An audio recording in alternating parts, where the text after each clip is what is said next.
In 1969, on League Cup final day, the Arsenal went to Wembley. They walked the Wembley way. They thought they had it easy. They thought they won the cup. Well, along came Swindon Town FC, and the rest, as they say, is history. Another packed show tonight, listeners.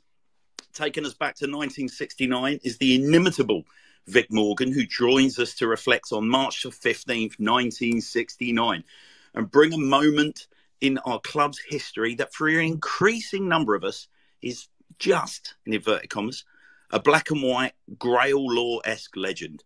One that, against current form, is nigh on impossible to comprehend. We're also going to be reviewing Carlisle and Walsall. I'm truly sorry, guys, but we're duty bound. We're going to be reviewing another late win for the ladies and previewing their clash with Kingsham tomorrow night. We're previewing the men's trip to Greater Manchester on Saturday. We're going to be talking season tickets and how the appearance of a bald chap from South East London brought the worst and indeed the very, very best out in our football club. Well, introducing my panel tonight, I've got Joe. How are we, Joe? Hello, mate. Happy 1969 day. Happy 1969 day to you, and happy 1969 day to Adam. How are we, Adam? Hello, yeah, not too bad, mate. Long time no speak. How are you doing? I'm very, very well, mate. I'm very, very well. As I hope is Chris. How are we, Chris? We're very good. Actually, today we're very good, more than generally very good. Bravo. And last but very much not least, we've got Ellis. How are we, Ellis? I am wonderful as always, Hannah's. It is very nice to hear your voice. Oh, well, it's very nice to hear your voice, you beautiful man. And joining us tonight, our very, very first guest, we have the one, the only, Vic Morgan. How are we, Vic? Hannah's, we're very well, thank you. I should explain, I've come hot foot from my local pub where a pint of Dartmoor Jail Ale has gone down very nicely. I'm expecting to go back there very shortly and have another one. Well, we're not going to keep you too long, Vic. But the simple facts are, Vic, I've mentioned to you before, I'm mid to late 40s, shall we say. And in my Swindon Town supporting life, and I know I'm not alone in saying this, you are pretty much regarded as, if someone said to you, what's the soundtrack of Swindon Town sound like? It's kind of got your name splattered all over it. And I mean that in the nicest possible way. So I couldn't think of a better person to come on and kind of give us the match report from 1969 and just sort of, because as you know, the fan base is, obviously we're all getting a bit older, Vic, and more and more, I mean, I always use my son as a really, really nice gauge of this. So he's, 18 now, off at uni. And he started supporting the club. His first proper season was Danny Wilson. But the first season he really remembers is Di Canio. And he's got... So the context of Macari, Hoddle, Ardiles is completely lost on him. Never mind 1969. And likewise, 1969 for me is Grail Law. But, I mean, up until today, I'd never seen any of the action in colour. So come on, Vic. It must have been pretty special. It always is March the 15th. I kind of celebrate it in my sad old way by watching it on YouTube several times a day. And you're right, with the colour clip that came out today, that's the first time I've seen it in colour and from when I actually was at the game in 1969. Oh, wow. So, I mean... Which is extraordinary. So, I mean, Vic, I'm guessing you would have come into sort of what Swindon Central is now from the West Country, I'm guessing, or were you up the other end at Wembley Park? We went on a bus from my school, actually, in Malmesbury. And we got the bus and we went up what was part of the M4 in those days. It wasn't, completely built. And then I always remember sort of driving up towards Wembley, and you saw the Wembley Stadium for the first time, and you realise that actually your team were going to play at Wembley that day. But I have to say my overriding first image of it was, gosh, this pitch is dreadful. This isn't what I expected. Wembley should be bright green. It should be beautiful. It should be lush. It should be all you've ever heard about Wembley Stadium. And quite frankly, it was a cabbage patch. And cabbages wouldn't have done very well in it. Because, of course, they had the national... What was it? The National Horse Show. Literally like a week before. Yeah, the Horse of the Year show. Yeah, they'd had the Horse of the Year show, which is a big deal in 1969. It was televised by the BBC. And don't forget also on the Tuesday before the game, England had played France in an international and beaten France 5-0. Can you imagine that? Incredible. Now? 5-0 at Wembley, and they cut the pitch up, of course, and it rained heavily throughout the course of that game. I mean, to be honest, I'd have doubts as to whether that game would go ahead now. You know, if somebody did they did a pitch inspection apparently at Walsall last night, which is unbelievable, really. But, you know, you look at that Wembley pitch now and you just wonder, would that have gone ahead? It was a pudding. But ultimately, of course, Mr. Rogers glided across the surface to do what he did. He did indeed. So, Vic, obviously, you've come in via the bus. So I was going to ask you, you know, were you with the Arsenal when they walked the Wembley way? And did they indeed think they have it easy and think they won the cup? Hannahs, have we lost you? Are you on? Do you realise you're on mute? Am I on mute? I'll take that as a no. I can hear you, Hannah. Oh, yeah, absolutely. yeah, No problem. pack it in, Joe. You're on mute. Joe, shut up. So, Vic, yes, Sorry. did the Arsenal walk? Did you walk any of the Wembley way with the Arsenal? Did they think they have it easy, and did they think they won the cup? Well, of course they did. I mean, this is the basis of the Arsenal team that went on to win the double a year or so later, isn't it? And, you know, they were one of the top sides in England. And Swindon, all right, a tremendous third division team, but yeah, I don't know what the odds were because I was 13. I didn't bet in those days. I don't now. But, you know, they were the hot favourites. And, you know, we sort of looked upon this as a great day out. But as a sparkly-eyed 13-year-old, of course, I believed that Swindon could win. And I remember getting into the stadium and, again, being desperately disappointed with it because, you know, we were in benches. There were little benches that went round part of Wembley. There was a standing area. There weren't seats as such. There were benches. I was on one of the corners when Don Rogers got his third. That's the end I was at, the tunnel entrance, if you like. And it was 10 shillings, my ticket, 50p. Can you imagine that now? 10 shillings, 50p. Unbelievable.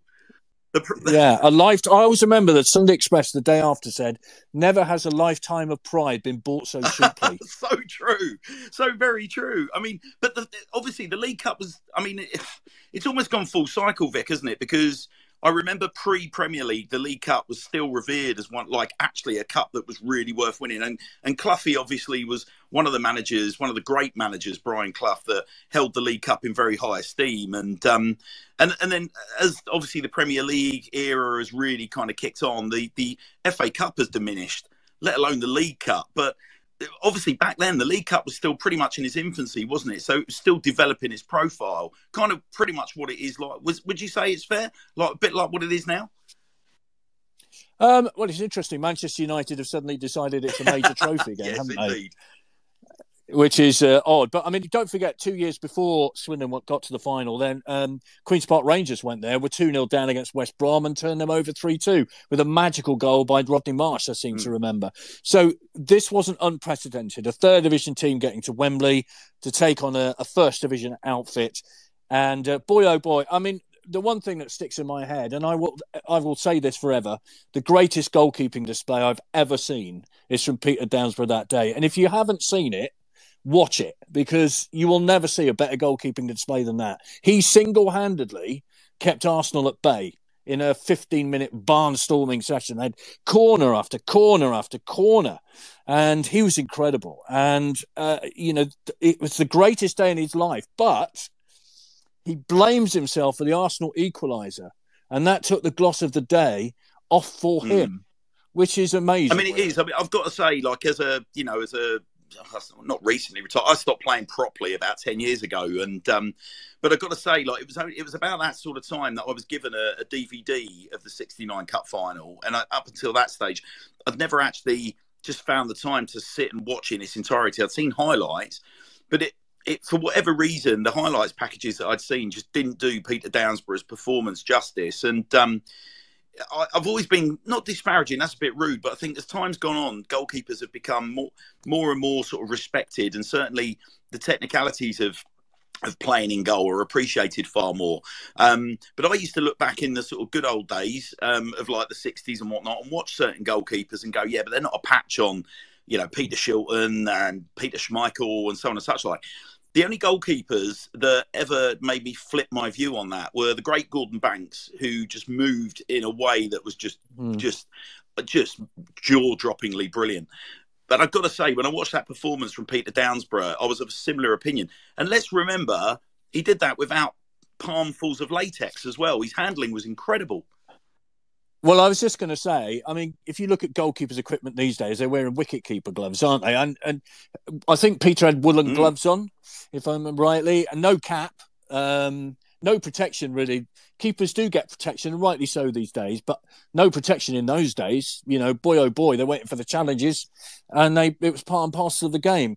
He was a tremendous goalkeeper, and he remains my number one because, you know, I know Fraser Digby's up there. I know Jimmy Allen's up there also, Wes Fodringham, people like that. But for me, you know, Peter, it was number one as far as I'm concerned, because for that one display alone, you know, let's be honest, I'm sad to say, I can't in my lifetime ever see this happening again. And this great side, don't forget, then went on to beat the mighty Juventus. They beat Napoli. They beat AS Roma. They beat Sampdoria. This is one hell of a side. And if they just got the promotion that they deserved the following year into Division 1, maybe who knows what the history of Swindon Town would have been like. And I think what you've just said there, Vic, about, you know, all the various triumphs against the Italian sides, I think that was always my stock answer as the ugly little fat bald kid that grew up in southeast London, that literally that no one even cared about who Swindon Town were, despite my campaigning. But that's the one thing that I used to say. I used to say, "Oh, look, we beat Arsenal in '69 at Wembley," and they're like, "Well, yeah, but it's Tim Pot, the League Cup."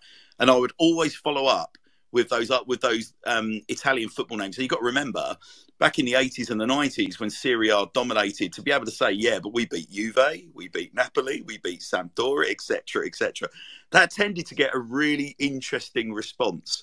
And you sort of saw a begrudging respect sort of seeping out from my cohort back then. But, I mean, listen, Vic, I don't want to keep you from your beer too long, but... No, that's fine. I'm quite happy to talk about this all night, quite frankly. The one thing that I was going to say is, obviously, over your storied career on Swindon-based radio, you would have had an opportunity to meet a lot of these guys. And did you meet the whole squad? And if of the ones that you did meet, who really kind of stuck out for you? No, I got to know Sir Don quite well, and I got to know John Trollope, who was...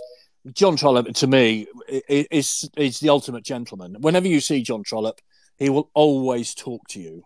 There's no edge to him. I've met Roger Smart on several occasions. Joe Butler also. I played in a game with Joe Butler. It's embarrassing. I missed it. It was a charity game. I can't remember if it's at Joseph's or somewhere. And I missed an absolute sitter. And I think it's fair to say Joe Butler told me about it, quite frankly. I had a similar experience, Vic, with Fitzroy Simpson. And I'm sure from your experiences of dealing with young Fitz, you'll know that he gave me absolutely both barrels, but not quite the Swindon Town royalty of a Joe Butler, for sure. No, but a lovely bloke, Fitzroy. And I also played in a game with Don Rogers, and I just thinking, I'm sitting in a changing room here with Don Rogers and John Trollope. This is ridiculous, quite frankly. I'll tell you what, Vic. I'll tell you a very, very interesting one, though, about John Trollope. I mean, I just have to second what you're saying. A few regular listeners will know that I'm a foster dad of 4 wonderful, wonderful kids. And my daughter, who accompanies me to most games, has been following town now for getting on 2 years, and she's absolutely besotted with Swindon. She really has just completely fallen for the club, hook, line and sinker. A really interesting thing about young Ash is that on her first game, lo and behold, we're in the car park. I said, I'm going to introduce you to all the players. And so they're all coming out in the dribs and drabs. And as you know, Sir Don and John Trollope come out, and they're usually together and they're ambling along by the Arkles. And I literally pointed to them. I said, now that actually that's Swindon Town royalty right there. And she kind of looked at me quizzically. So anyway, we walk over to Don and to John Trollope, and hello, gents. Is there any chance, my daughter's first game now, is there any chance we get an autograph for the photo? And, you know, they both sort of smile broadly. And John was a bit like, well, you're going to want his first, obviously. You're going to want to have Don get his autograph first and get his photo first. You know, he's the important one. And I just looked at John Trollope and I was like, John, you're an MBE. You're a record holder, and you're still so humble. It's just absolutely wonderful, man. And it was just said with a little twinkle in his eye and such sincerity. Yeah, he's a lovely man. And I went to do an interview with Roger Smart in the summer, and I sat in his house, and I was holding the boots that he played in Wembley. Oh, wow. And he had his League Cup. his League Cup tankard there, and that fabulous record from Hospital Radio Swindon of the commentary, which is amazing, and just all these things, and I'm sat there, and I'm a 13-year-old boy holding Roger Smart's boots, for goodness sake. You know what I mean? It's just like, how is this possible? Can I make? And he's such a lovely bloke. Can I make a really embarrassing confession, Vic? At this stage, the only thing that I've done that comes anywhere close to that is the first time I sat down in conversation with Paul Bowden. I politely asked Paul if I could touch his left foot. Fair enough. Well, why not? Hey, I mean, I would say, I mean, I've watched it over and over and over again so many times, and I just I marvel at it, and I marvel at Don Rogers' first goal when it seems a scramble, but then when you watch it, the May moves the ball to the left-hand side and fires it into the back of the net. The persistence of Roger Smart for that opening goal, that dog's breakfast of a mistake by the Arsenal defence, and the sheer majesty. I can see it now. If I close my eyes, I can see Don Rogers approaching Bob Wilson, making him go to Debenhams to go shopping, and then going round him and firing it into the back of the net. And that was the moment, as Brian Moore said, and that is that. And what I will take away from that day for always will be the chant of Swindon, Swindon, Swindon, which was relentless around the ground. It was unbelievable. And sitting in the car park for 3.5 hours afterwards wasn't too much fun. But what a day. What a day. And I'm sad to say I don't think we'll ever see it again. I dearly wish we would. And we came close to it, of course, on a couple of occasions in semi-finals of the League Cup. You'll remember the heartbreak against Wolves, the heartbreak against Bolton Wanderers. Let's not forget that one. So we've come close, but never quite done it. And I still think to this day that if Swindon were allowed to have played in the Intercities Fairs Cup the following season, they'd have won that. I'm convinced of that. So here's a question for you then, Vic. If I was to say to you, you could have 69, 89, 90 or 93, which of those games kind of had the hairs up on the back of your neck more?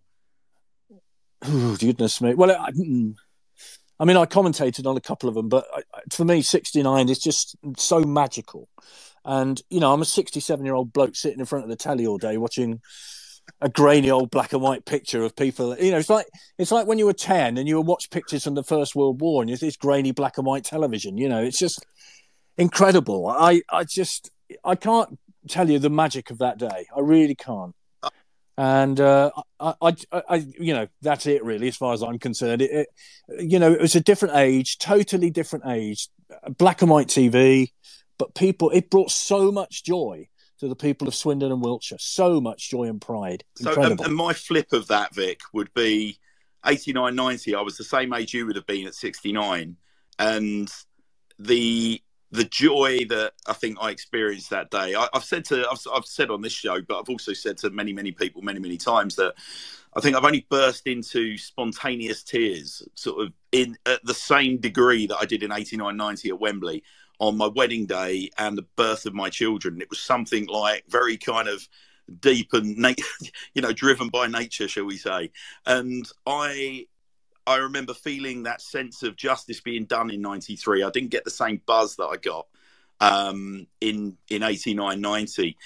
And so the cruelty, I'm sure if you cast your mind back, Vic, to 69, imagine a week later someone taking that away from you at 13. Yeah. I'm sure you would have probably felt crushed in the way that I certainly did in 89, 90. Well, not just me, but many thousands of others. But yeah.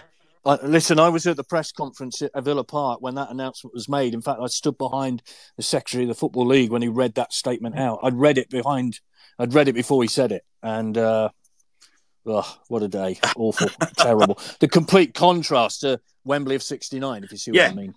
Can I just say, congratulations to Keelan and Ali, on the birth of their baby. Yeah, of William. Course you can. No, you're more than welcome. The stage is yours. Yeah, I'd just like to say congratulations. And, you know, they both do such a fantastic job, not only for the men's team, of course, with Ali, but also for the women's team as well. And it was a lovely piece of news, which we all needed over the weekend. So congratulations, and I'm glad everything turned out well. Yeah, indeed. Welcome to the world, William. Welcome to the world, little William. Well, look, Vic, you've got a wonderful pint waiting for you. Thank you so much for coming on and helping us celebrate the anniversary. Very, very much appreciated. And always a treat to hear your voice, mate. Don't be a stranger. Thanks very much for making an old man very happy this evening. You're very welcome. You're very, very welcome. Catch you soon, Vic. Have a good show. Cheers later. Bye-bye. Oh, Joe, Ellis, Chris, Adam, how do you follow that? Like, just tremendous, right? I mean, imagine just like it's so, like I've said, it's as a younger town fan, you know, I mean, we're a range of ages, like, you know, the five of us, we're a range of ages. But just imagine that, going to Wembley, seeing town win, but the team being so good that, you know, you've beaten Arsenal, but then the following year, you then go and conquer the greatest of, you know, in Italy, and then you do it the following year. Like, just unbelievable. Like, the idea you can't of it. fathom it, can you? You literally can't even begin to dream of Swindon Town doing things like that. That's not something that should be happening. We can't even beat Walsall. We can't even beat Walsall, let alone Arsenal. This is what I mean. So, there you go. I sit there and I think, you know, these older fans that have been there and seen it all, you know, how am I supposed to compare beating Arsenal at Wembley and beating Juventus in a cup to running on the pitch at Walsall just to secure playoffs for League Two? Do you know what I mean? Like that's the highlight of my life, watching Swindon, and then to hear, like, obviously what other people have witnessed. And, you know, when people ask me at work about, like, you know, a Swindon even a well-followed club, you know, do they even have any history? Like, you know, have they ever done anything? I can sit there and tell stories. The next time we beat Juventus, mate, it'll mean all that much more. Yeah. I mean, but that's the crazy thing about all of this. Like, the one thing that I've always loved about 69, and the one reason why I've never felt embarrassed to be following a club like ours and still be singing about 1969. Like, I've taken, like, taken London-based friends to the county ground, and we've watched a myriad games, and, you know, they always end up saying the same thing. Our fans start singing about in 1969. As I said to Vic, if they start to hint at me, it's a bit tin pot, isn't it? It's the League Cup. I always follow up with that. Well, hang on a minute. Yeah, but what happened in 1970? And so on and such like. And you usually see a kind of, like, you know, like a really nice, the eyebrows go up. And it's a, you know, really? Can't expect you went on and did that. So, mate, you said to Vic as well then, you said 69, 70, was it 90, 93? Like, what's your pick? The fact that 56 years later, we're all singing about 1969, every single Swindon game, I mean, that answers the question straight up. Do you know what?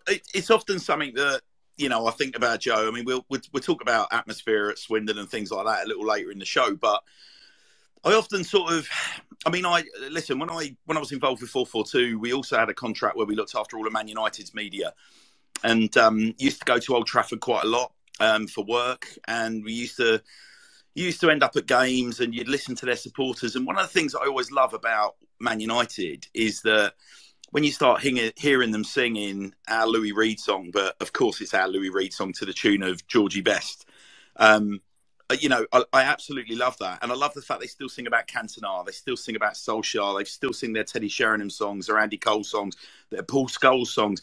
And I think sometimes, you know, it's really sad. We had all of that heritage in 1993. So take 93 and take 89, 90.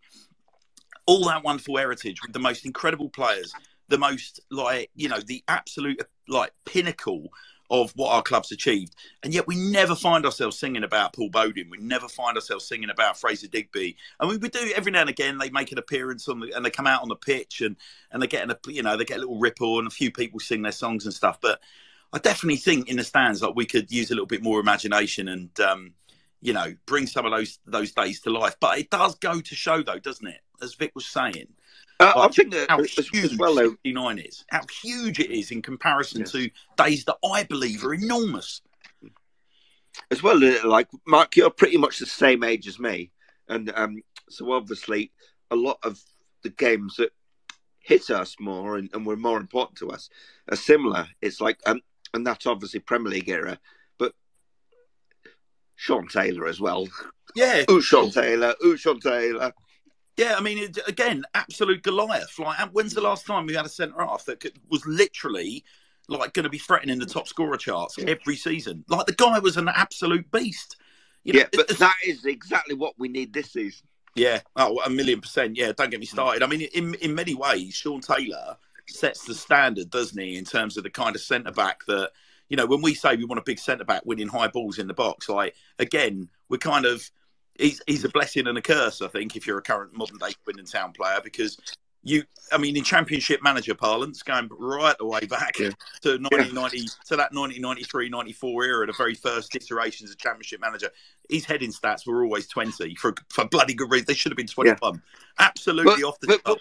But we also see that as well when we're talking about our defence. I mean, David Kerslake, Colin Calderwood, Sean Taylor, Paul Bowden. Yeah. Have we ever had a better back four than that? Yeah, just Rolls Royce defenders. Just Rolls Royce defender. I mean, John Gittins would probably, you know, the late great John Gittins would probably, you know, give Sean Taylor a bit of a run for his money. But I think Sean would beat him in terms of what he brought to the team from an attacking sense.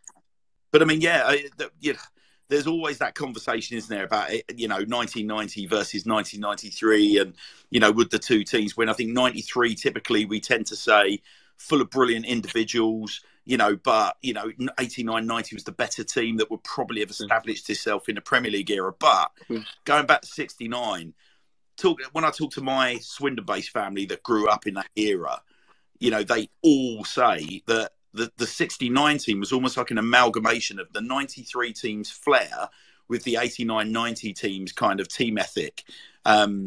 Incredible group of players.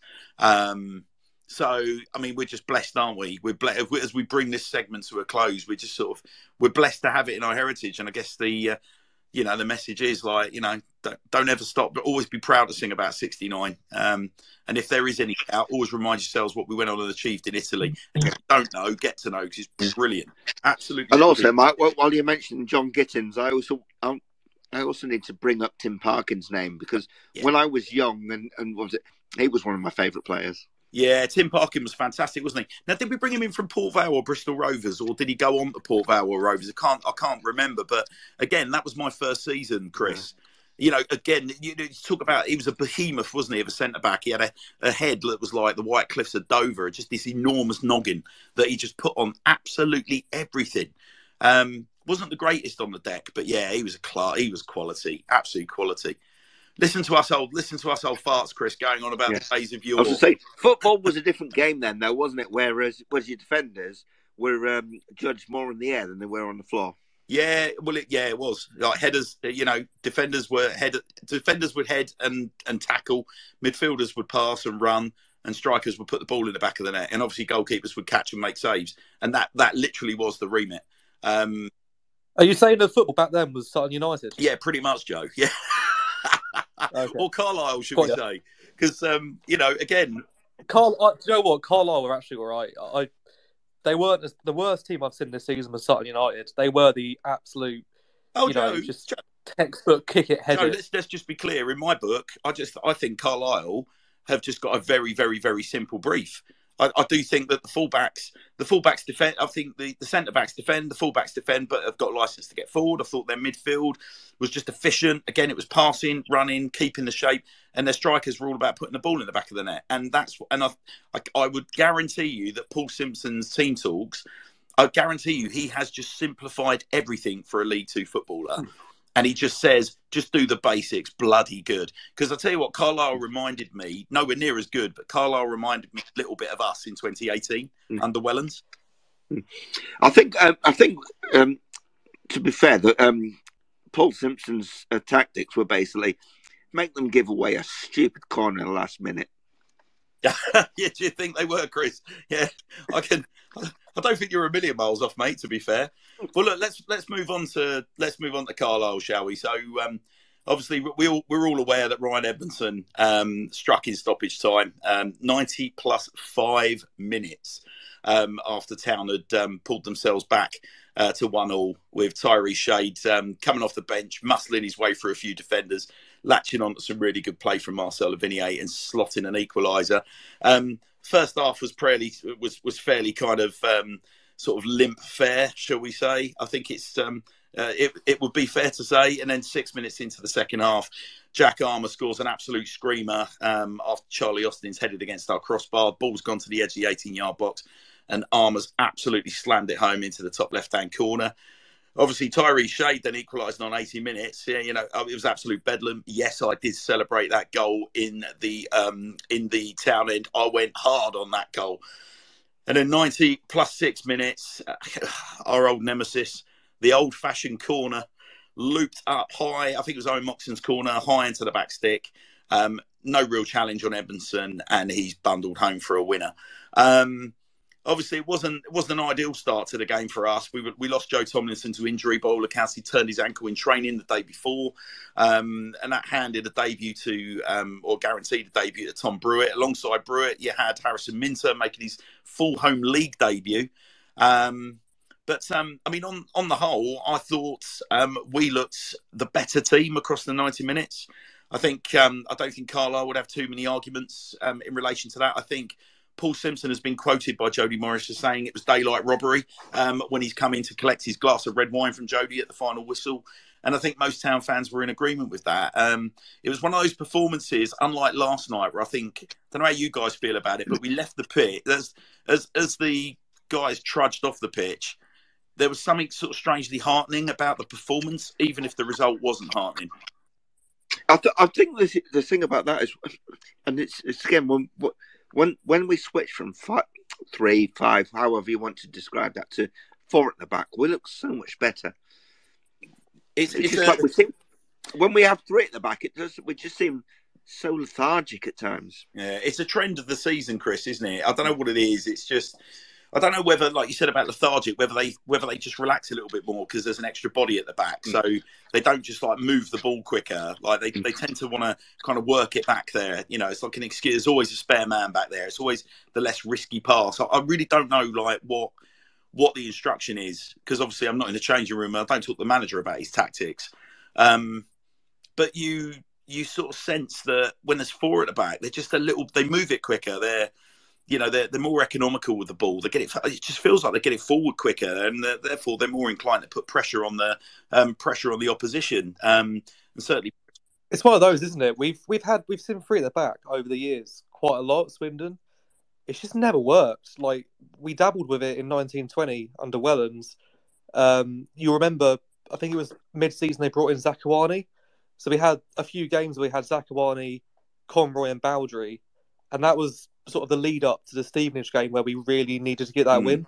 We went for a little bit of a slump, and just even with our best teams in recent times, 3 at the back, it's not a Swindon thing. What? Do you know what, Joe? It was a Swindon thing in 1993, ironically. But then, actually, I was actually going to mention that, Mark, as well, because in that season, when with Hoddle behind Calderwood and Taylor, it worked.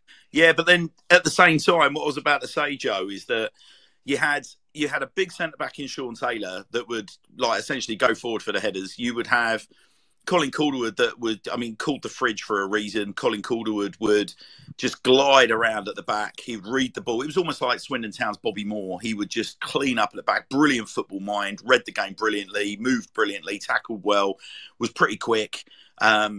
And he was just sort of slick. So if anything came off of Sean Taylor, Colin Calderwood was always there. And then, of course, when times got tough, as they did when we were 4-1 down at half-time against Birmingham City, Glenn Hoddle, who would sweep in behind the 2 of them, would just push up into midfield, just arrive in attacking positions or start attacks from literally nowhere. And obviously, 4-1 down against Birmingham City, we won 6-4. Glenn Hoddle changed that game single-handedly. And there was... but the interesting thing, if you take Hoddle out of the mix, and look at the 3 at the back, because occasionally Ross McLaren would fill in for Glenn Hoddle, who obviously Ross McLaren, 2-footed, fine, but nowhere near as good as Hoddle. You still had your wing backs. So you had Paul Bowden on the left hand side, you had David Kerslake, and then latterly Nicky Summerby on the right hand side, sort of bombing on. Obviously, different football's changed, a bit of a different era. Back then, we kind of flipped the script. We were one of the first teams to really start doing it and doing it really, really well. Still left us open at times, and at times we were still a bit creaky. But more modern times, sort of, Joe, I'm inclined to agree with you. I just think I mean, like I say, look at the performances this year and look at the results this year. Look, we've always been at our best when we've got 4 at the back. I mean, Adam, how do you feel about 4 versus 3 at the back? I would always prefer 4 at the back, personally. It's just the most conventional way to go. You've got your 2 centre-backs covering the middle, and then you've got your 2 wing-backs either side. 3 at the back, I get it in the Prem, because, you've got more versatile players, you're more likely to have these players that will go and fill in midfield and then drop back to make it a 5 when they need to.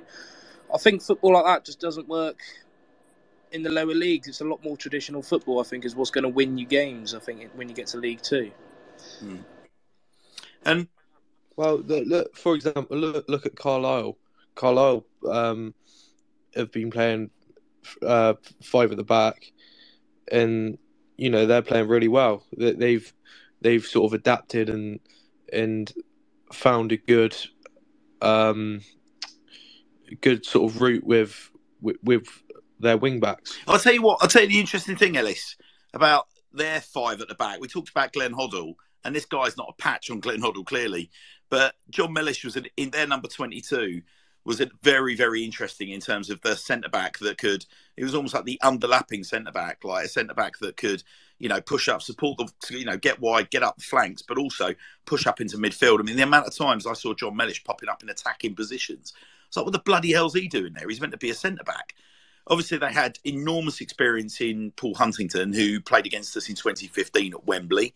And then they had Feeney alongside him. Now, those 3 were like pretty compelling as a centre-back pairing. But then also you had a goalkeeper behind him who was 6'9", and he played like it as well. I mean, the guy, we had a couple of occasions. I mean, Hepburn Murphy was offside with one of them, but 1-on-1. And Holy's made an absolutely brilliant save, high to his left. So nice block. And then there was the free kick save as well, where Holy was just moving his arms and filling his goal. So, I mean, they were pretty potent. I thought Armour and Senior down the flanks were outstanding. I think Moxon didn't necessarily set the world on fire, but you could see what all the fuss was about. And then obviously up front they had Amari Patrick, who was very dangerous. You had Joe Garner, who was just shithousing the town end at every opportunity, and again always looked dangerous. And then, when you looked on their bench, you're like, they've got John Kimani Gordon on the bench and Christian Dennis, who's got 18 goals this season. But then they bring on Edmondson, who scores the winner. It was just there. You've got to give Paul Simpson and Carlisle credit. They're a very, very good setup, and they had real depth on the bench that we just haven't got. Yeah. They've obviously recruited a hell of a lot better than us because they've got such a good mix. But going back to the formations there, I think most teams in this league tend to play 3 at the back. I don't know why they do that, but they just generally they do. They can do that, but Swindon just can't. It's in my lifetime. Maybe I'm the curse. I was just a glint in the milkman's eye in '93 when we were doing it well. Ever since, it's not been great. It's just whenever I see a back 3 come out or a team sheet come out at 2:00, I'm sort of working out in my head where we think we're going to play. If I'm picturing a back 3, confidence drops by 50%. I don't think it offers anything moving forward. I don't think when we play a back 3, we don't get enough bodies in the box. We're not driven enough.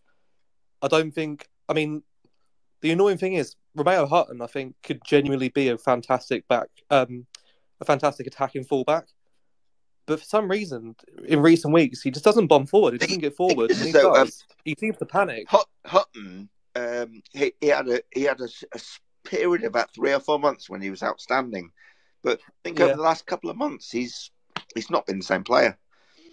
I think, look at last night, the way you would sum up Romeo Hutton at the minute, we all know the quality that boy's got, but it got sprayed out to him in the second half, on the right hand side, level with the box, by Johnny Williams. It's a great pass. No, I think it's McEachran actually slides it through, and he takes it first time and absolutely wellies it into the town fans. You think, just set yourself, lad. Give yourself a bit of time. He had no one around him. He could have, actually focused and tried to whip it in with the second touch. And he just flies into it. I think the annoying thing is we clearly recruited for a back 5 in the summer. And when we play it, we're shit. That system just doesn't work. I mean, the games we played when we've started with that, and then when we changed and go to a back four, we've just looked so much more better, more direct, more. And but the thing that's a bit worrying is how, for me, is like Hutton. Obviously, early season he struggled, and he wasn't in the team, and we played Darcy back there. But since he came in, and then he had that period of about 3 or 4, maybe 3 months when he was really good.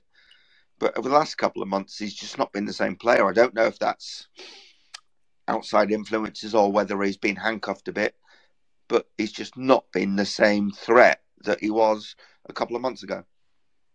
Well, I mean, listen, we're not exactly in sparkling form, are we? And I think all season he's been our main outlet for assists.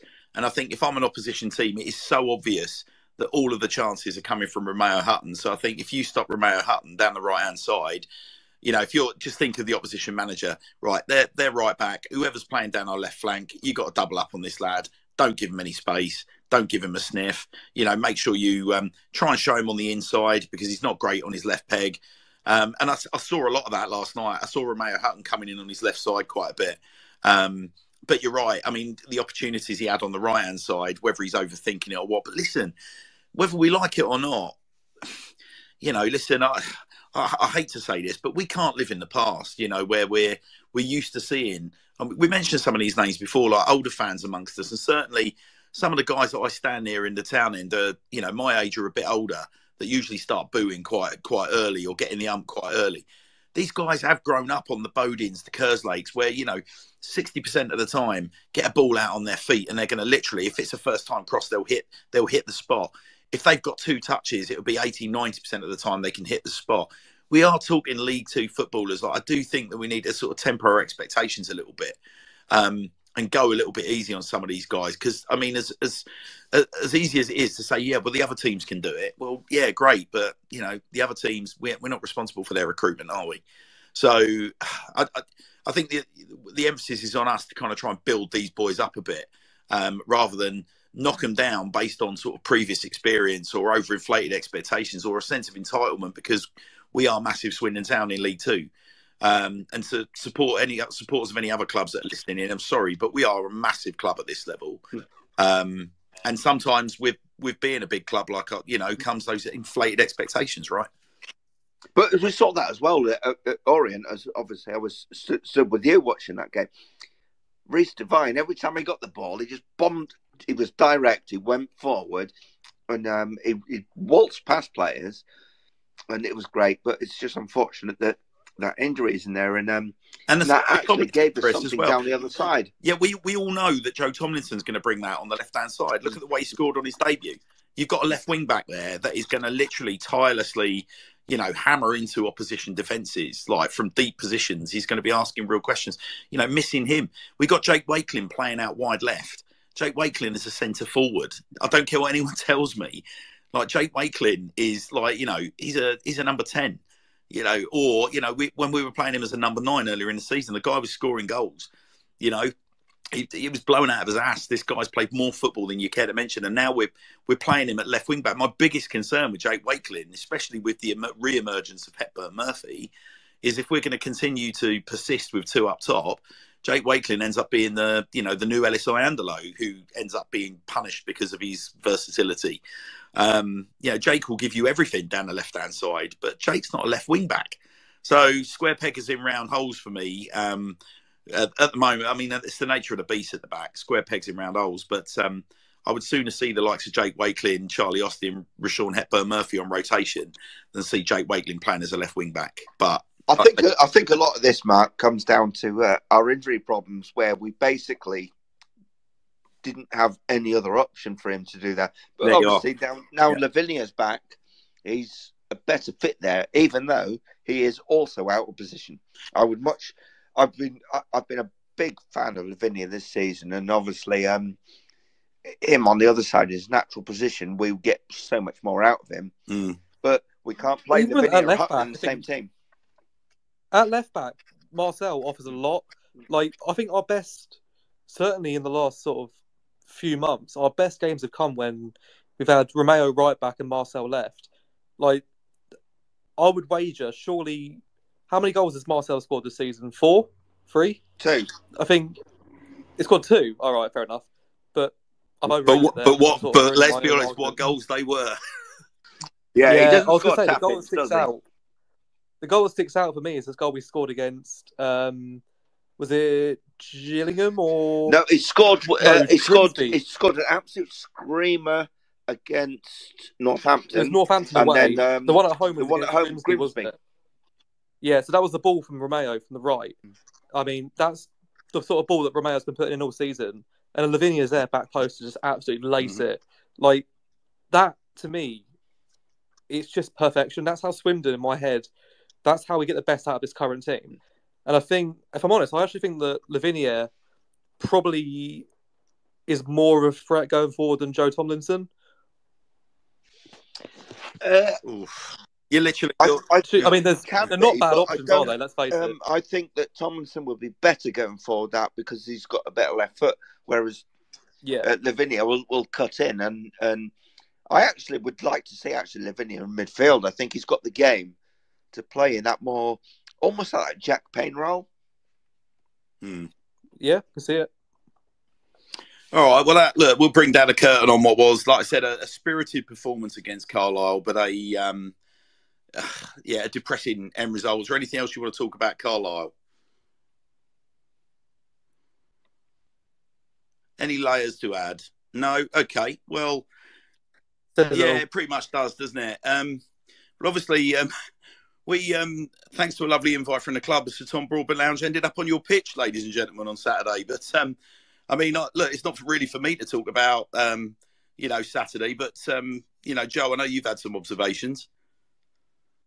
Yeah, so, I mean, obviously, it is what it is. It was a really... It's one of those things. We were invited by the club to, come on and give it a go. It's kind of an opportunity that, as a group, we couldn't turn down. And Hannah's yourself, we spoke about last week.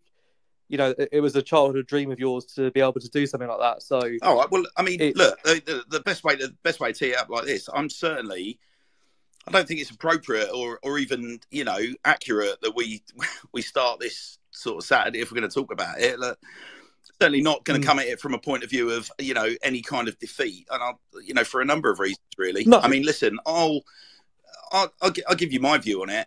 The facts are these: we were invited to come and make a difference at the football club, and if the atmosphere at the county ground hasn't been so crap of late, then there wouldn't have been an invite in the first place. There wouldn't have been a need to have an invite in the first place. So that's first things first. So if anybody wants to judge our efforts, and certainly my efforts on a personal level to lift the atmosphere, I'll just say this to you. Ask yourself what you do when you go and sit down in the county ground, and ask yourself what you do during the game, pre-match, post-match, and ask yourself, at any point, is there a pang of embarrassment, or is there a pang of, not sure, don't really want to put my head on the chopping block? Or ask yourself about the person behind you that complains. Well, maybe you stand up and start supporting your club. And ask yourself, actually, do you ever have conversations about the fact that, look, I'm just trying to support my club? Because as long as I've been a Town fan, those are my personal experiences, where there are times where I sit in certain stands and you're made to feel awkward for supporting your club. And I can tell you what, when I was shirt sponsor of our beautiful football club, I could not wait to get my arse back out of the Arkles and back into the Town End, because I was absolutely bored stiff, because my idea of supporting my football club, and everyone supports the club differently, so I'm not going to be snobby about it, but my idea of supporting my football club is to get behind my club, make some racket, be positive. I certainly wouldn't dream of moaning at someone for standing up and wanting to support their club. Right, there's the first thing. I'd also say this: if I didn't stand next to people, I'll talk about the Town End, but if I hadn't been standing next to people just a week or two before that were booing after 5 minutes of a home game that we went on to win, with our team still pushing for promotion, I'd probably not have accepted the invite anyway, because I wouldn't need to accept the invite. All right. So, I mean, listen, proverbially speaking, right? Someone sent me a brilliant little tweet earlier. In fact, I'll come on to that because, listen, I mean, I'm going to say this. Like, I may be hopelessly superstitious, right? But I'm not a religious, particularly spiritual, political beast, right? I genuinely just try to be a decent human being. So I'm not here to lecture anyone on how they live their lives, right? But to the people that chose to abuse me on social media, I might add, not the stadium, but on social media, I'd say this to you, right? Take a long, hard look at the kid that sat next to you at the football, whether that's your kid or someone else's, right? But take a long, hard look at that kid next time you're at the football and ask yourself what kind of a world you want to guide these kids into. Because one day, who knows, right? One day, they might be stood in a similar position that I found myself in last Saturday. And if malignant cultures go unchecked, right, they only get worse. Now, interestingly, 2 or 3 of the people that chose to abuse me and make disparaging comments about me on social media actually have pictures of themselves and their children, or actually just pictures of their children on their profile pictures. So take a long, hard look at the kid that you've got in your profile picture. You know who I'm talking about. Take a long, hard look at that kid that sat next to you, that you take to football, that you hold their hand and guide them up into the stand every Saturday, and ask yourself what kind of a world you want them to, what sort of a footballing world you want to guide them into. And not only that, but a wider world. Because I'll tell you what, think about that just for 2 seconds, right? Take yourself out of your self-obsessed little world and think about that, right? Just think about that in a sober moment.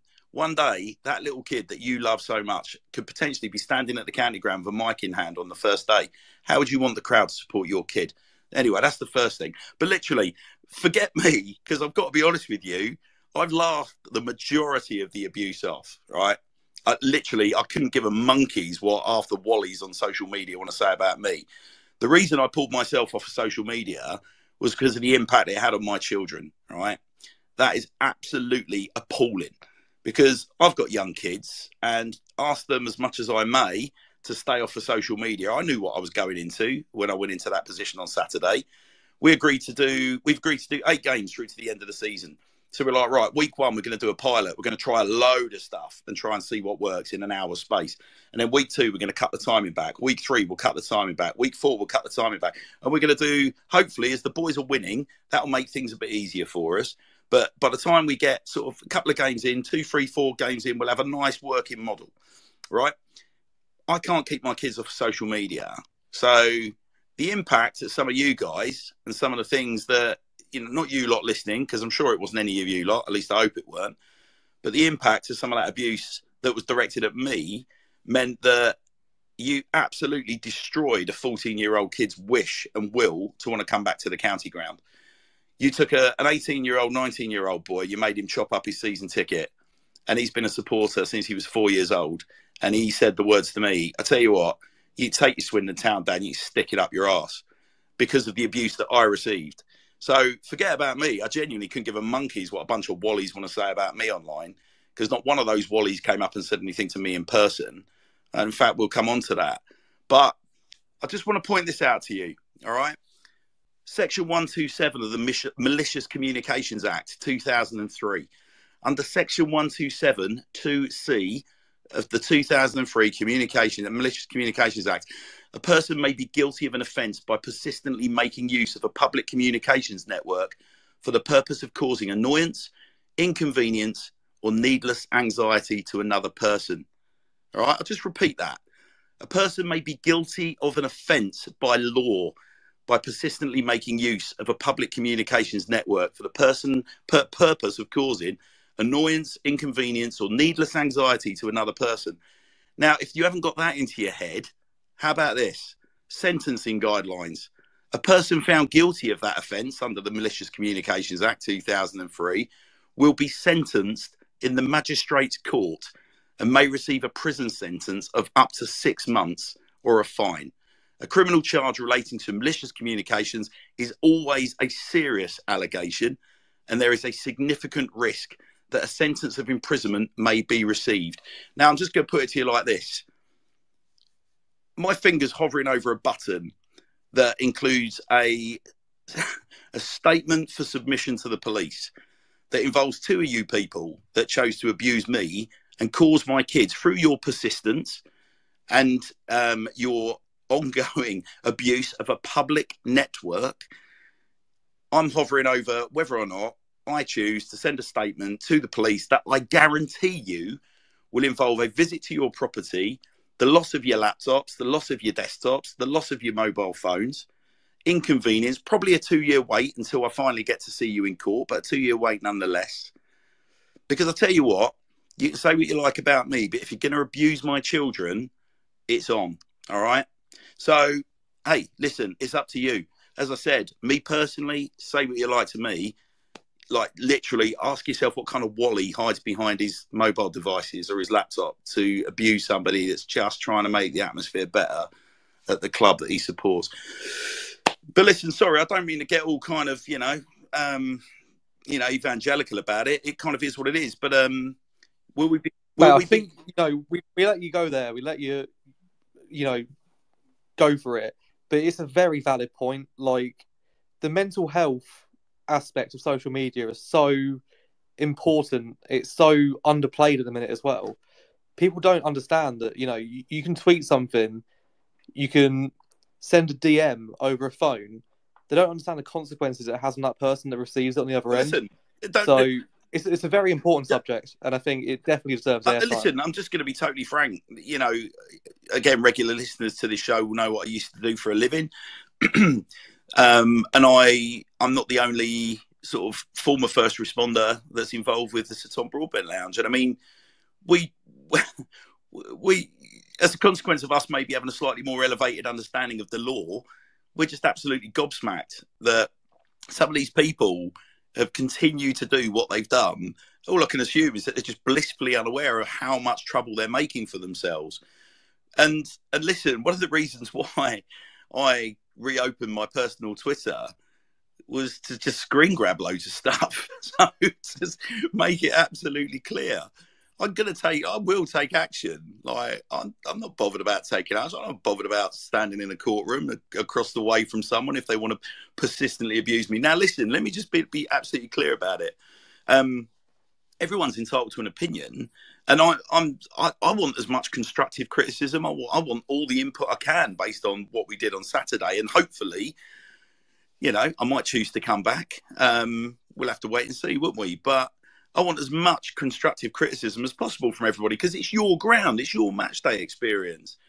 All right, but there's a few things that that I've got to point out. Whilst you're entitled to your opinion, you are not entitled by law to persistently use a public communications network to cause me or anyone else that I know or love or am friends with annoyance, inconvenience, or needless anxiety. You're just not allowed to do that. So, but carry on doing it. By all means, carry on doing it. Because there's a couple of you I can't wait to meet in person. I really, really can't wait to meet in person. So just please do it. Because the best place for us to meet is a nice formal courtroom. But listen, I don't want to... At the end of the day, mate, we've had... People are welcome to their opinions. We're taking the feedback on board. We've heard a lot of good things. We've heard some improvements. But I think the biggest thing for me is not only... people were saying the atmosphere was a bit better towards the start of the game and throughout the match. There were little kids that day that you've created some memories for. You've brought them out onto the pitch. You've got them singing songs with their future, fan bases. You've made some real memories for some families, and I think that's important. Yeah, very much so. And this is the thing. I mean, look, that's the focus. Whilst it was devastating to see, two of my kids absolutely in pieces, the lovely thing was there were 3 kids that, came out on the pitch with me, a couple of them with their parents. And, the parents turned to me at the end and the little kids just stars in their eyes. And obviously those little kids got up in the morning, they had no idea that one of them in particular, favourite player, Ronan Darcy, he had no idea he was going to be literally 10 foot from Ronan Darcy as he's warming up on the pitch and never even dreamed the idea of ending up on the pitch.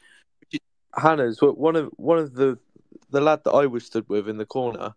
He said to me he almost didn't go that morning, and his dad sort of dragged him to the game. And I said to him, "You're probably glad that you did now." Yeah, I mean, really, really, really special. And I'll tell you what, some of the other little special things that again you probably wouldn't pick up from the stands, but comments that were coming in from the players, like the players sort of egging you on, going like, Hannes, this is great stuff. Keep it going.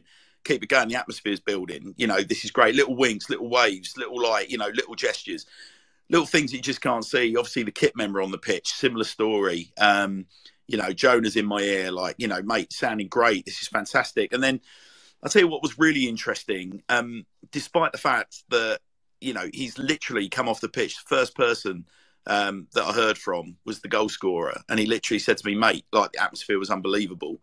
They really felt the difference. Now, you've got to remember that this comes off the back of a couple of the players contacting me straight after Leyton Orient and saying, like, look, you've got to do whatever you can do to, like, build up the atmosphere, because we're, as a group of players, like, we really respond to it. Please make sure the fans know that the more noise, the better. So, yeah, I mean, obviously that was gratifying to hear. So the players ticking a box, young fans ticking a box. Got to ask yourself, if you're an older fan and you're going to accuse me of looking like I'm out on the pitch and, being a bit pissed up. Well, first things first, I drove to the game and drove home. So not quite. But the other thing that I thought was quite funny was that maybe it wasn't just aimed squarely at you. Maybe it was aimed at the next generation of fans, because if you're the sort of fan that's going to turn up at the ground and not make a racket, maybe you're the sort of fan that, the club aren't necessarily aiming for in terms of its future and the culture it's trying to build. So maybe it was right that we were slightly more popular amongst the younger supporters. I don't know. It's not for me to say, but I'll tell you this for nothing. Coming off the pitch afterwards, one of the first voices that we heard from was the owner.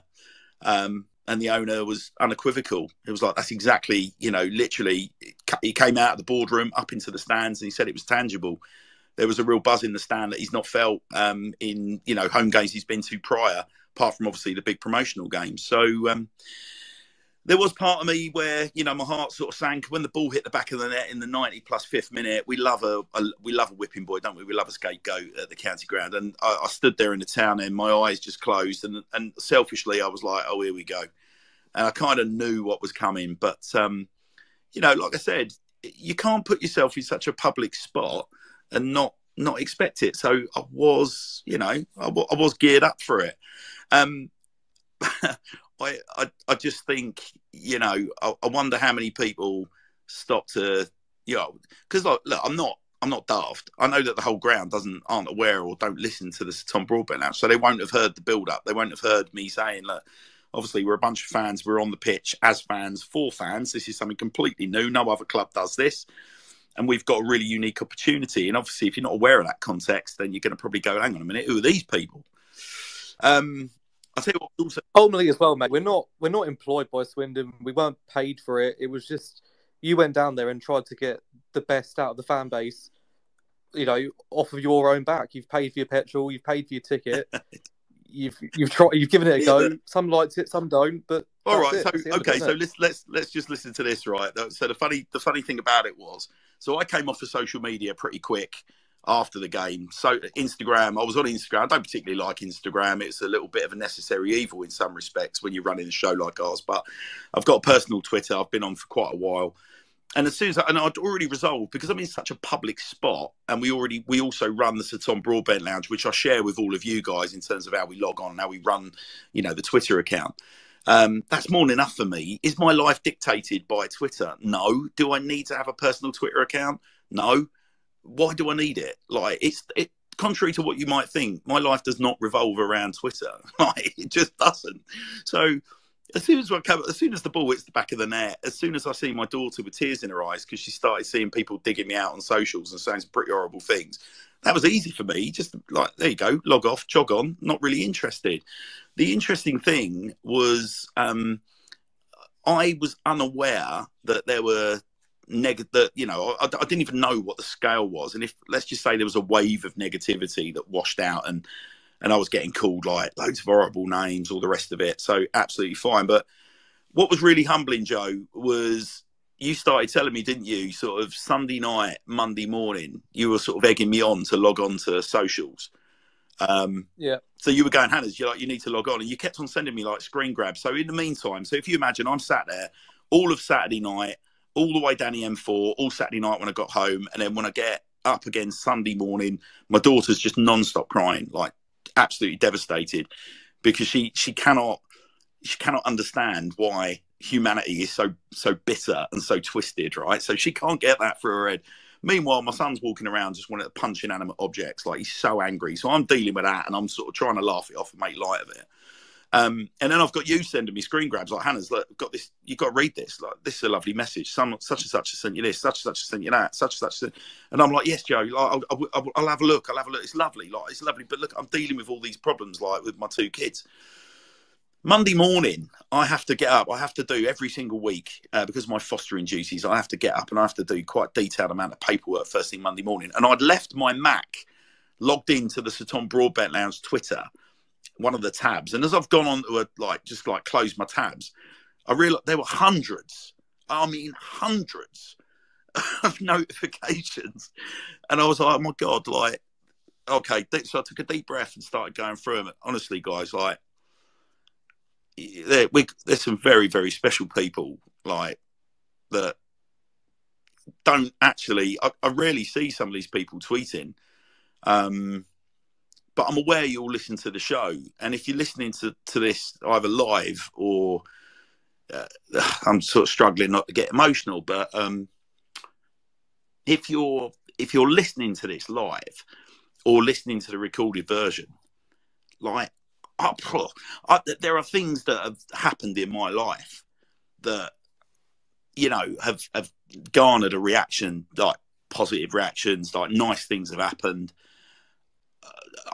I've never experienced anything like to the scale of that, like the outpouring from you guys, like the support, like just, it's hard not to get emotional because if you've got sort of a bit of a faith in humanity and you think there are really good people out there, you come off the back of trying to do something positive on Saturday. Everyone in the stadium, by and large, that you can hear is like, I could tell the atmosphere on the pitch was better than I've experienced in a long time. And then when I made my way up to the Arkles to put the mic back, people patting you on the back, well done, Hannah's, nice one.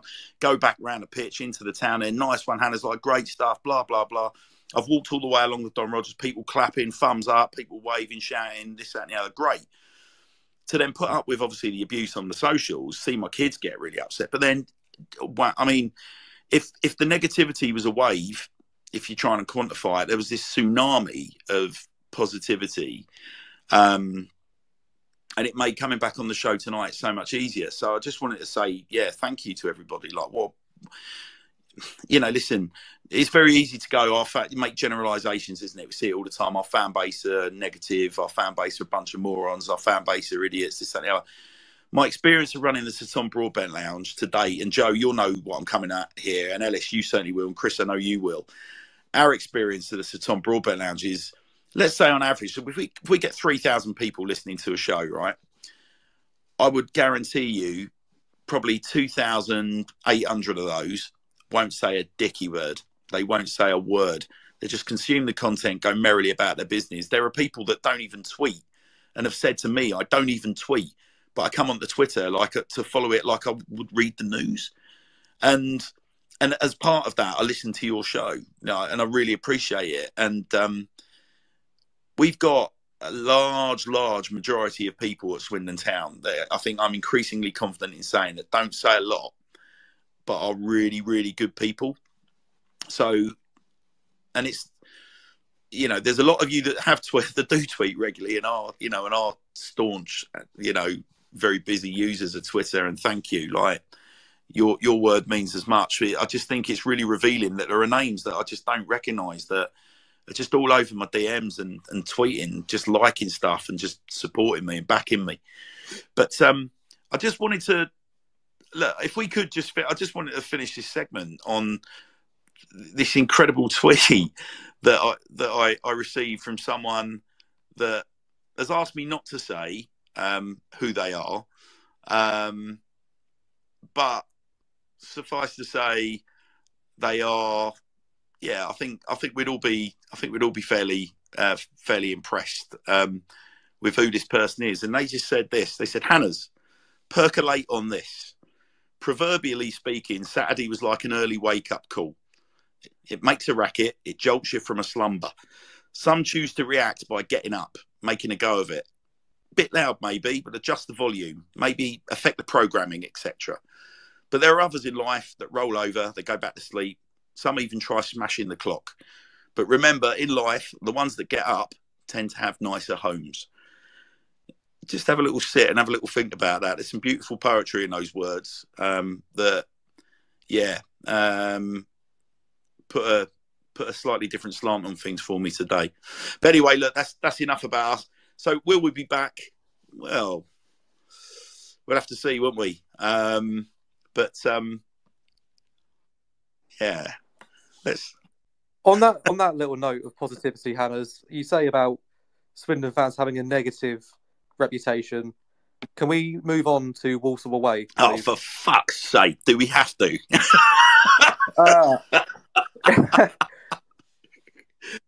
I think we do. And I'm going to bring the negative tone back into fashion. Go on. Oh, does that mean I have to mark this as explicit? Yeah. Here's your explicit warning, everyone. Last night was fucking shit. We can't dress this up, ladies and gentlemen. We can't dress this up.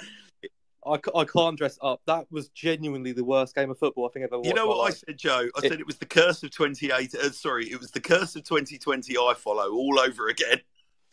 Oh, mate, it was the first message I put on our group chat after full time was League 2 as fuck.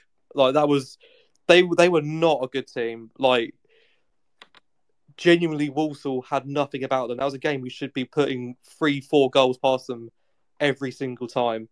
And it was shocking. Like we had nothing, we had no quality. They had no quality. Ultimately, I'm probably going to end this segment a lot quicker than we should, or we can carry on if you like. But either way, it was 90 minutes of my life I'll never get back. It was the same thing as though going forward, we had nothing. There was nothing, absolutely nothing. We'd get to about 35 yards out and then turn sideways and probably look to pass it out wide, and that was about it.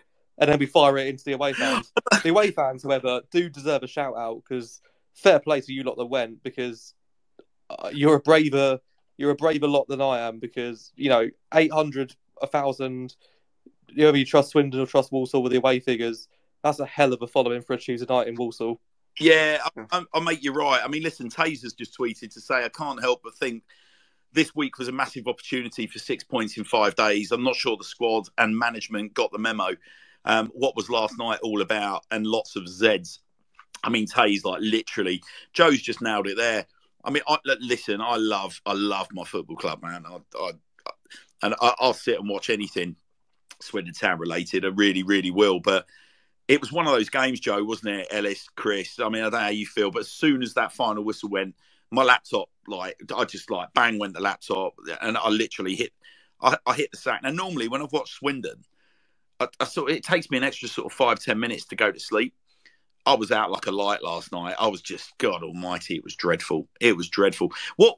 Mate, the best way I can describe it, when I watch a game at home, I'll sit there in my Swindon shirt, and by the end of the game, I've usually got a little, even though I will reapply some Shaw, I usually have a bit of a patch under my armpit after a game. Last night, bone dry. Honestly, bone dry. Well, listen, I saw. Oh, sorry, Hannah's. No, not at all. I mean, literally, keep your powder dry, Liz, just for a second. Yeah, I will. We'll just quickly frame this, because obviously we'd lamented the use of 5 at the back or 3 at the back, call it what you will. Going into last night's game, the BBC had us as Solbrin in goal, Romeo Hutton at right back, Tom Brewitt and Tom Clayton making up your centre-back pairings with Marcel Lavinier at left-back. So exactly what we've been campaigning for off the back of Carlisle. Ronan Darcy came into the midfield with George McEacher and Johnny Williams. And then a front three, there were changes right across the front. There was no Hepburn Murphy. In came Tyree Shade, Luke Jeffcott and Jake Wakeling on the left-hand side of a front three. Almost from the outset, it didn't look right, guys, did it? I turned to my daughter, who, like I said, I mean, she's Swindon Town mad now. She's got a real feel for it. I turned to her and said, this has got all the feeling of a dead rubber. She knew exactly what I was talking about. Is that just because Ricky Agro? Yeah, it probably had something to do with it. I saw a tweet. I think it was Fools Rush In. someone just labelled the game as so average, and I think that sums it up perfectly.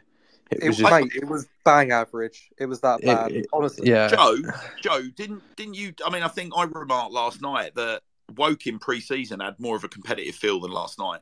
Yeah, I mean, Anthony Grant said on comms, maybe 20 minutes into the first half, he was like, "This is 0-0 or 1-0." Literally, he said it straight up. He was like, "This is going to be 0-0 or 1-0." And I'm not a massive. Well, I haven't been a massive fan of Granty on comms. I think he's probably growing into it a little bit at the minute. Last night he was sensational. He called it perfectly. Him and Horsey are becoming a little bit of the Gary Neville and Jamie Carragher of STFC, I think, because they are smashing it together at the minute. And Granty was bang on. It was the noise he made. The first action of the second half, when we had that mishap at the back and Lavinia got nicked, and we probably should have gone 1-0 down. The sigh that Anthony Grant let out into his microphone was. That's just how you just. That's the perfect sound to describe last night's game. My favorite moment was when the general just started singing Charlie Austin. I think he was that bored he was just joining in with the crowd. He could see that we needed him to come on though. Honestly, like, I'm a massive backer of Jody Morris. I think he's a great gaffer. I think he's a good coach for League Two. You know, having met him as well, seems like a nice enough bloke. Was engaging with the media and fans, his unveiling and stuff. But my God, last night it was calling out, probably more so for Rashawn Hepburn-Murphy. Like, with at least half an hour to go, it just felt a little bit like the substitutions came a little bit late. I think you bring Hepburn-Murphy, you bring Austin on with 35 minutes to go. I think we probably win the game. Yeah, I think you're probably right. I was watching it thinking, like, yeah, we need changes. We need changes earlier. Like, it was just the quality. Like, we just lacked quality on the ball, and I think Hepburn-Murphy and Charlie Austin are probably the two players that possess the most quality at the football club. But you know what? Weirdly though, we were saying, weren't we, only like 2-3 weeks ago that, you know, Charlie's not going to necessarily. It's amazing how Charlie seems to be a. You know, well, I'll say that we haven't had a lot of Tuesdays, have we? But you just we seem to be taking him for granted, like he's going to be a Saturday Tuesday player. So it was if he was going to get a rest, it was probably going to be Walsall, given the calibre of Carlisle and the calibre of Leyton Orient. But having said that, Rashawn Hepburn-Murphy, for similar reasons, you know, like coming back from serious career-threatening injuries, you know, and it's almost like, yeah, they weren't in the starting lineup. I kind of understood it, but you were sort of bemoaning that. But then you were like, oh, I don't know. I found myself going, hang on a minute, they're both carrying knocks. You know, has he got a niggle? Has Rashawn got a niggle? Like, would you want to risk him? You know, like that's the nature of the beast. The thing is, we're in a position, mate, where we need to win games. So it's like you've got the duty of care or wanting to protect your players in the squad from injury. But we also need to pick up 3 points urgently, like every week. If we're going to get promotion this season, we need to win. What have we got? 9 left? We need to win 7 out of those 9 games. I think the thing there as well is that we sat 2 of our best offensive players and we were so toothless. So, right, sit one of them and maybe play the other. But we couldn't afford to have benched both of them. Yeah, no, I make you right, Chris. I mean, I was a little bit surprised, but then, I don't know. You know, when Luke Jeffcott came into Swindon Town, we were all sort of, it was a big signing, wasn't he? He's a big signing for us. You know, you look at, certainly Jake down the left-hand side, you know what he's capable of, you know, if he gets his opportunities.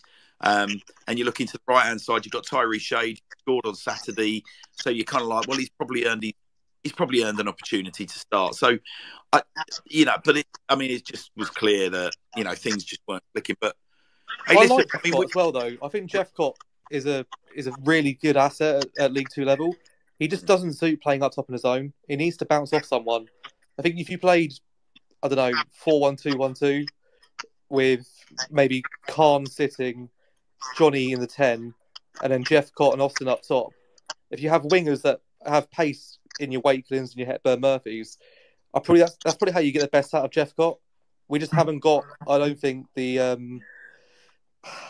don't know, the players fit at the minute, and maybe the bravery to swap formation so drastically at this point in the season to be able to try it. Look, we've had should we have some tweets, shall we? We've had an absolute mountain of them rolling in, and I'm it's your show as much as it is ours, guys. So I'm remiss to not include these or read any of these. Some of them sort of goes back to the points about the ground and atmosphere and whatnot. Good evening, Luke. Luke has tweeted, saying, spot on, Hannah's, no explanation required. Let's just build and improve. It will help. It hopefully being us out on your pitch. Jojo, hello Joe, has tweeted. She says, yeah, agree, Hannah's. It's boring, and for the record, the atmosphere in the Don Rogers was far better Saturday with the tunes and the entertainment. Well, that's good to hear, Joe. Thank you. It's certainly how it felt out on the pitch. Mike Davis, hello, Mike. Mike has tweeted to say, well said, Hannah's. My kids thoroughly enjoyed pre-match Saturday. Glad to hear you are back. It's an absolute treat to be back, Mike. It will honestly take a lot more than a few wallies on social media to keep me from my football club. Oh, my old mate Stavesy. My old mate Stavesy. I'll tell you a story about Stavesy. Stavesy 17, all the way from Canada. Stavesy used to be my coffee gimp at 442. So, good evening, Stu. Lovely to hear from you, mate. Thank you so much, and thank you for your support. Hank's also tweeted. It says, we all moan that the atmosphere isn't great at the moment and hasn't been for some years. Well done, the Sir Tom Broadbent Lounge, for trying something, yet fans abuse, which is so wrong. Just can't please these people. Hank, look, I'm just going to reiterate. I got no abuse in the stadium, like literally no abuse in the stadium whatsoever. All the abuse was on the socials. It was all faceless, and it was all delivered and picked up after the game. And like I said, the real victims of that, were my kids. And that made me feel guilty because I was the one that obviously went out on the pitch, did what I did. And I obviously didn't say enough to keep my kids away from the social media. So, like I said, listen, whoever's listening to this, you're a grown adult. Like I said, you've broken the hearts of a couple of kids. You got to live with that. My kids are robust enough that I was able to put them back together, but that's the impact of your behaviour. Nigel's tweeted, hello Nigel. Nigel says, you need to work on your Swindon accent. Yes, I do. You need to say, for the old codgers to understand you, Hannah's. Yes, Nigel, I completely agree. Hannah's. Very much. I've been trying, Ellis. I've been trying. I was just going to say, Hannah's, give us a Swindonian sentence. Well, I can't read and I can't write, but that don't really matter because I can do for Swindon Town and I can drive a tractor. That's about as good as I can do. Tell you what, that's a lot better than I can do. I think I'd sound Jamaican if I tried. Right, we've got what else we got? James Watson, all the way from Florida. How are you, James? We love your Hannah's. Oh, you beautiful man. Love you too, James. Hope you're well out there. What else we got? Not enough F-bombs to describe Walsall the way, says Nigel. So sorry, lad. I mean, like I said, we've just pushed this particular show into expletive. So many expletives that we're now explicit rated on the podcast channels. What else we got here? Shah has tweeted, hello Shah. She said, I'm unfortunately a Rochdale fan. I hope you don't mind me listening. Shah, of course not. You're very, very, very welcome to the Sir Tom Broadbent Lounge, and we very much look forward to locking horns with your mob in Greater Manchester on Saturday. If you've got any tweets, Shah, get involved in the show. Do tweet us the best possible pubs, bars, curry houses, restaurants, and I'll make sure I share that with the listeners ahead of Saturday. No stitch-ups, though, Shah. You look like a nice enough person. Let's keep it civil. John, but you're very welcome, Shah. John's tweeted, hello, John. He said it was bad at Walsall, so bad that they were cheering yellow cards. Yeah, I heard that. Cheering them like it was a goal, unfortunately. T85 says, Jeffcott up against the land of the Giants always seems a weird one. Deserved the start, but an odd game for it.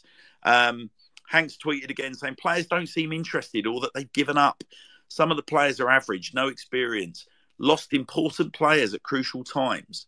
A lot of these issues are brought on ourselves from our director of football. Was our main aim promotion? as it was started halfway through the season. Yeah, I mean, I don't know. How did you feel, Ellis, Joe, Chris? How did you feel about it? I mean, for me, I heard that Walsall fans were already kind of tweeting saying they had the arse because they in their starting lineup they had 6 defenders, and I mentioned look, after about 15 minutes the game had this weird feeling of dead rubber because obviously I was watching it on iFollow, unashamedly so. Unfortunately, I couldn't make it out to Walsall, but I'm watching it on iFollow, and the stands were all pretty much bloody empty. And we were told that there was going to be over 1,000 Swindon fans turn up. I'd be interested to know how many of those actually turned up, given how many had bought tickets for a Saturday fixture. But I think it was like 830. I'd say 8, I mean, the away 833. I think was the official. The away end behind the goal was 400 town fans didn't turn up, but 800 still a bloody good following in like League Two. Let's call it as it is, but. Guys, it was weird, wasn't it? There was an eerie atmosphere almost from the outset. Yeah, I've said earlier on today that yesterday especially, it feels like a spitting image of the 18-19 season.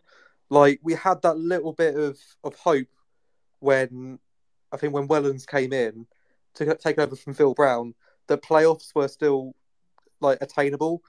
And we had 2 or 3 games where we started picking up points, and we got a good win away at Oldham. We got a win away at Bury as well, I think, who were doing really well at the time. And it started being a possibility. And then we just had a little bit of, we had 2 or 3 draws in the trot, smack a loss in there, and it peters out. And I think we had a really young squad, probably a lot similar to what we've got at the minute. We had players like Canis Carroll and your Luke Wolfendens and who else am I thinking? Ali Koike. Like, it feels very similar. You've had the manager come in. Those are some embarrassing names you've mentioned, Joe. Yeah. All right, who else have I got? Kyle Bennett could be your Tyree Shade type. I don't know. It feels very, very similar. And I think the point the positive bit I'm trying to add to this, the year after we won the league, so we're going up next year. Well, let's hope you're right. I mean, Matt's tweeted, hello Matt, good evening to you. Matt says, the Walsall game reminded me of the dark pre-Macari Division 4 days of the 80s, devoid of any quality and no composure on the ball, and at no point did I think either of us or Walsall would score. Yeah, like Matt, I completely agree. It just seemed like with every attack, they just seemed to have just enough to kind of cancel us out. And then they'd go forward, and we'd have just enough to cancel them out. And then we'd go forward, and they would just misplaced passes like left, right, and centre. It was like, I don't know. It was like seeing 2 blunt objects just being banged together all night, like just making this dull clanging noise that was giving you a headache. Real shame. Jason's tweeted. Jason, good evening. Oh, Jason, so you're obviously referring to Saturday. Jason says it didn't work. Move on. Jason, have a chat with Charlie Austin as to whether or not you feel it didn't work, and see what they think. And I think you're obviously entitled to your opinion, more than welcome to that. But I think you've got to ask yourself, what stand do you sit in? I'm going to guess that you sit in the Arkles. I think I'm always going to be up against it, trying to get the Arkles singing. But weirdly, I heard the Arkles singing for the first time in probably about 10 years. So there's that to think about. The second thing is, I can only tell you that if about 50% of the playing squad contact me and tell me that they felt that it did have an impact and that they came out of the dressing room onto the pitch and they felt that the ground was more revved up than before, I think that kind of speaks volumes. I think walking around the pitch, going up into the town end, walking up into the Arkles, it was nothing but positive messages, and at no point did anyone stop me and say that was a load of crap. Unfortunately, social media, I would say, I don't know, Joe, you seem to be doing a bit of a tally on this because, like I said, I came off it more or less straight away. Because, to be honest, I ain't really got time for negativity and all that old chuff. Yeah. But you said to me you counted about 20 messages with people sort of having a moment. Yeah, I think there was about 15. And, I mean, you spoke about the kindness of fans that rallied together. Like, genuinely, you probably got about 250, 300 positive, supportive replies. So there's a very loud minority, but honestly, mate, you crack on. You do you. You did a very good job, And as long as you enjoy yourself and the people that you get involved at the ground enjoy themselves, that's the main thing. I think, Jason, listen, the other aspect of this is that I'm very respectful of the fact that the county ground's a shared space, right? So it's as much your match day as it is anyone else's. You're more than entitled to, if you don't like it, you're more than entitled to complain about it. I think the key thing there is that, I'm always interested in constructive criticism. I want to hear what you actually want on the pitch. I want to hear what you actually want. And it's very easy to kind of glibly turn around and go, I want a better team out on the pitch. And the atmosphere is bred by the team on the pitch. I get that. Like, I really do. Trust me. Like I said right at the start of the show, do you honestly think I would have accepted the invite unless I felt that something needed to be done? There are two types of people in this world, Jason. There are people that say that they're going to do stuff, and there are people that actually say they're going to do stuff and do it. And I'm definitely in the latter category. And, listen, in an ideal world, it'd still be the Richie Wellens era, wouldn't it? But it's not the Richie Wellens era. Do I want to spend 240 miles there and back and thousands of pounds supporting my football club, just see this season peter out? If I'm given an opportunity, I love my club so much, if I'm given an opportunity, try and raise the roof and raise the atmosphere, mate, I don't give a monkey's whether I go on that pitch and make a wally of myself. Couldn't care less if it has a positive impact. You feel it didn't? Well, lots of people have told me that it did. You can always contact the club, though. You can always speak to Rob Angus, and you can always DM me. You're more than welcome. I just hope you're not one of those people that is, creating troll accounts to cause distress to my kids. But, if you're not, then fantastic. Message away, mate. Like I said, I'm all ears. Max has tweeted. Yeah, hang on, bear with us, mate. Max's tweet is worrying how we don't seem to have anyone, bar Charlie, with a real eye for goal. Too many layoffs and extra passes. Need some more selfishness up top, and we need to be more ruthless in front of goal. Yeah, I mean, it's an interesting one, Charlie, isn't it? So we should probably spend a bit of time talking about Charlie off the back of Walsall and Carlisle, because obviously he's not got many shots away, but sort of get the impression he's coming deep, isn't he? He's trying to make stuff happen. We kind of need Charlie just to be in the 18-yard box, don't we? That's a thumbs up from you, Joe. I take it you agree. Ellis, how do you feel about that? Because Max's tweet is talking about, being ruthless, more selfishness, etc., etc. The only way we're going to get that from Charlie is like to be in a box, right? But then he can't feed off scraps, can he? Yeah. Past 3 games, I'd say. Charlie's sort of been playing real deep, sort of almost as an attacking midfielder. Even Hepburn Murphy as well. There's a lot of times our strikers are sitting real deep. Now, that's okay for the likes of Hepburn Murphy. He's got the pace to sort of run on and go on to goal, but let's be honest, Charlie hasn't got the most pace in the world, is he? And he's most dangerous in and around the penalty spot. And if he's not there, it's going to be tricky for him to score. But when he is there, 9 times out of 10 he will score most games. We've seen it. Grimsby, for example, balls that were coming in from Hutton, put on the penalty spot. Either Austin gets on it or he picks up from the scraps. But yeah, like I was saying, when he's sitting really deep, he's not going to get the ball. He hasn't got the pace to run onto it. So yeah, I don't know, to be honest. No, listen, I think general consensus is that we kind of need to take a little bit of pressure off of Charlie and let Charlie do what he does best. His first couple of games, you could see that he's menacing centre-backs, menacing full-backs. He's giving people something to think about. The guys that are kind of, he's got to fire the bullets. The guy's got to load the gun for him. And that's the thing at the moment. They're not getting a lot of chances. That said, of course, one gilt-edged chance on Saturday that you would have expected Charlie to bury. He just got his movement. It looked like to me that he went a little bit early. He arrived a bit too quick at the near post.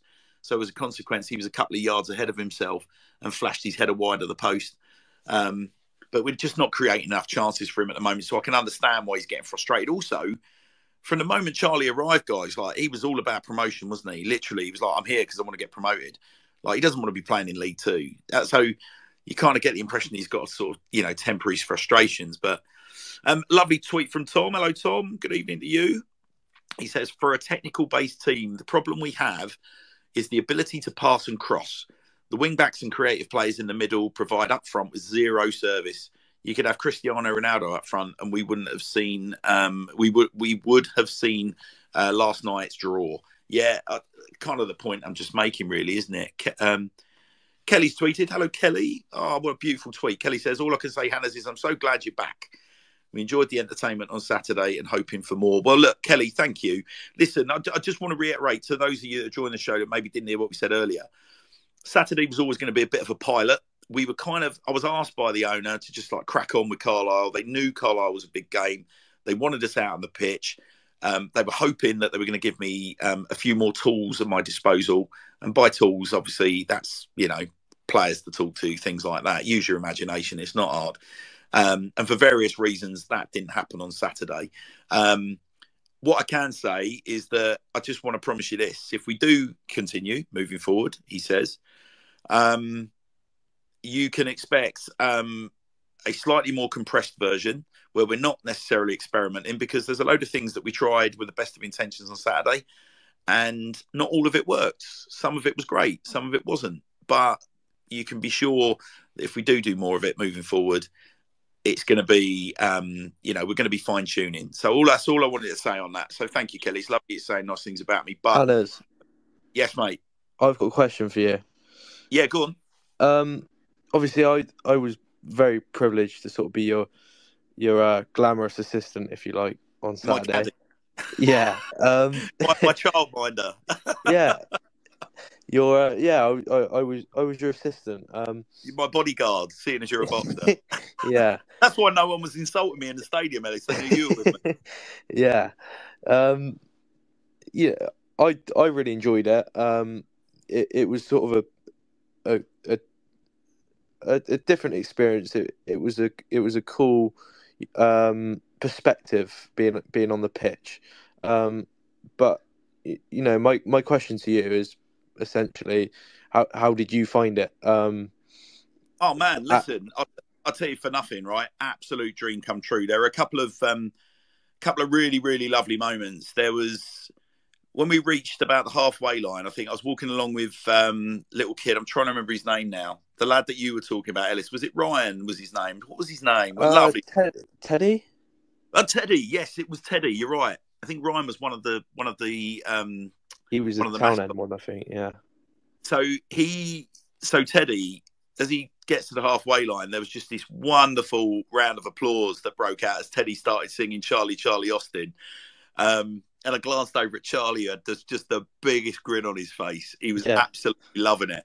And then I looked at Teddy's dad, and Teddy's dad just sort of grabbed the mic and he joined in as well. And he was just like, this is just the greatest. Yeah, I second that as well. When they were singing Roland Darcy, I looked over at him and he had the biggest smile on his face ever. Yeah, well, I can tell you for a fact, Ronan's been in contact since Saturday, and he's one of the players that said that it really did help. Like, really gave him a bit of a boost, gave him a bit of a lift, which was nice to hear. I think that was special. And then obviously, I've spent most of my Swindon Town supporting life in the town end, and it's just very weird being in front of the town end, looking at it, and then being able to start a chant on the mic and have the town end belt it back to you. And I very much enjoyed, ironically, because it's our 1969 show, I very much enjoyed singing the 1969 song, knowing damn well that all the comms professionals at the club would have been absolutely wetting themselves that I might have said something on the mic that I probably shouldn't have. And so, no, it was all good fun. And then there was another lovely moment where as we kind of walked all the way around the pitch, I couldn't resist the temptation to have a little bit of shit housing with the Carlisle fans. Yeah. But I'll tell you, the lovely thing about that, and probably what most town fans don't realise, because we did this right at the start, was that I went up into the Carlisle fans before we started up, and had a good chat with quite a few of them, and waved to quite a lot of them. And there was a really nice conversation that was had about McCurdy and all the rest of it. And quite a lot of them were hoping, they were like, in an ideal world, he would have still been out on the pitch, you know. And I don't know if any, you know, what people made of it, but there was me on the mic singing Red Army, and they were belting Blue Army back at me and all the rest of it. And but it was all good natured stuff, like with the rest of the ground. There were some people that got. There was a couple of guys got wrong end of the stick. Unfortunately, their local rag journalist, who since admitted that he wasn't necessarily standing there for the whole shebang, so he missed the early part. So he kind of completely misinterpreted it. But he was of the opinion that, like, it's inappropriate, you know, doing that kind of stuff. But again, it was all done with a wink. It was all done with a smile. And I've got a video of it, Hannah's. Sorry, mate. I've got a video of it, of you singing, "Oh, Harry McCurdy." but you know, afterwards you go, "Oh, I'm only pulling your leg." It was all in context, wasn't it? Yeah, it was, but it's like anything else, isn't it? Like if you're not there at the start, or if you come halfway through, you miss so much, don't you? But so it's a long-winded way, mate, of answering the question. Like, it truly was wonderful, but just imagine, I don't know, like, then compare that, you know, juxtapose that with the heartbreak of, like, you know, a few minutes later, standing next to your daughter in the town end who's breaking her heart. Like, it's just. I will never, unfortunately, it's kind of taken, it's sort of, I went into the town end and it felt magical. I couldn't wait to get home and forget about it, unfortunately, by the time I got home, because, you know, that's the emotional pull, isn't it, of your kids being upset. Yeah, your daughter, Ash, she's one of the nicest girls I know. Like, always got the biggest smile on her face on a Saturday. Before the game, she was absolutely buzzing. And you know, we saw each other in the Legends Lounge after the game, and she genuinely did look heartbroken. And yeah, it was, and there was, you know, listen, I learned a lot about a lot of things on Saturday, and I think there's some things that maybe after 35 years, I was maybe looking through rose-tinted glasses, maybe a little bit sugar-coated. That was how it felt at the time. I thought maybe I've misread all of this. I learned a lot about a lot of people on Saturday. I learned a lot about sort of, you know, what friendship means to some people, what it means to others. And I'm not going to go into you know, any of those kind of details, but suffice to say, you know, the whole kind of the whole kind of blend of what there are elements that I will never forget, but at the same time, it's a shame. But hey, listen, to quote Michael Doughty, the future's still ours to write. Yeah, so maybe there's more opportunities further down the line. Maybe. I think, mate, as well. You know, the late loss has probably made things a little bit worse. The reaction was probably worse from the late loss. Yeah, however, the town end is shit as it is when we're losing. Yeah, I mean, the way you can look at it, another team in red with a Swindon Town badge on their chest, 1-2-1 with a late win. So, you know, silver linings. Yeah, indeed. But I mean, listen, like, you know, we've sort of touched on that. I'm sure there's other things that will pop up. I hope that's answered your question, Ellis. I mean, yeah, Louis, 100%. Louis, I'm not going to read that tweet because it would be so self-indulgent. But thank you. You're a beautiful man, Louis. So Shah, our Rochdale fan now, I hope you're all listening. Get your pencils at the ready. Shah has said, away fans are welcome in the Ratcliffe, which is a bar at the ground. It's on the club car park.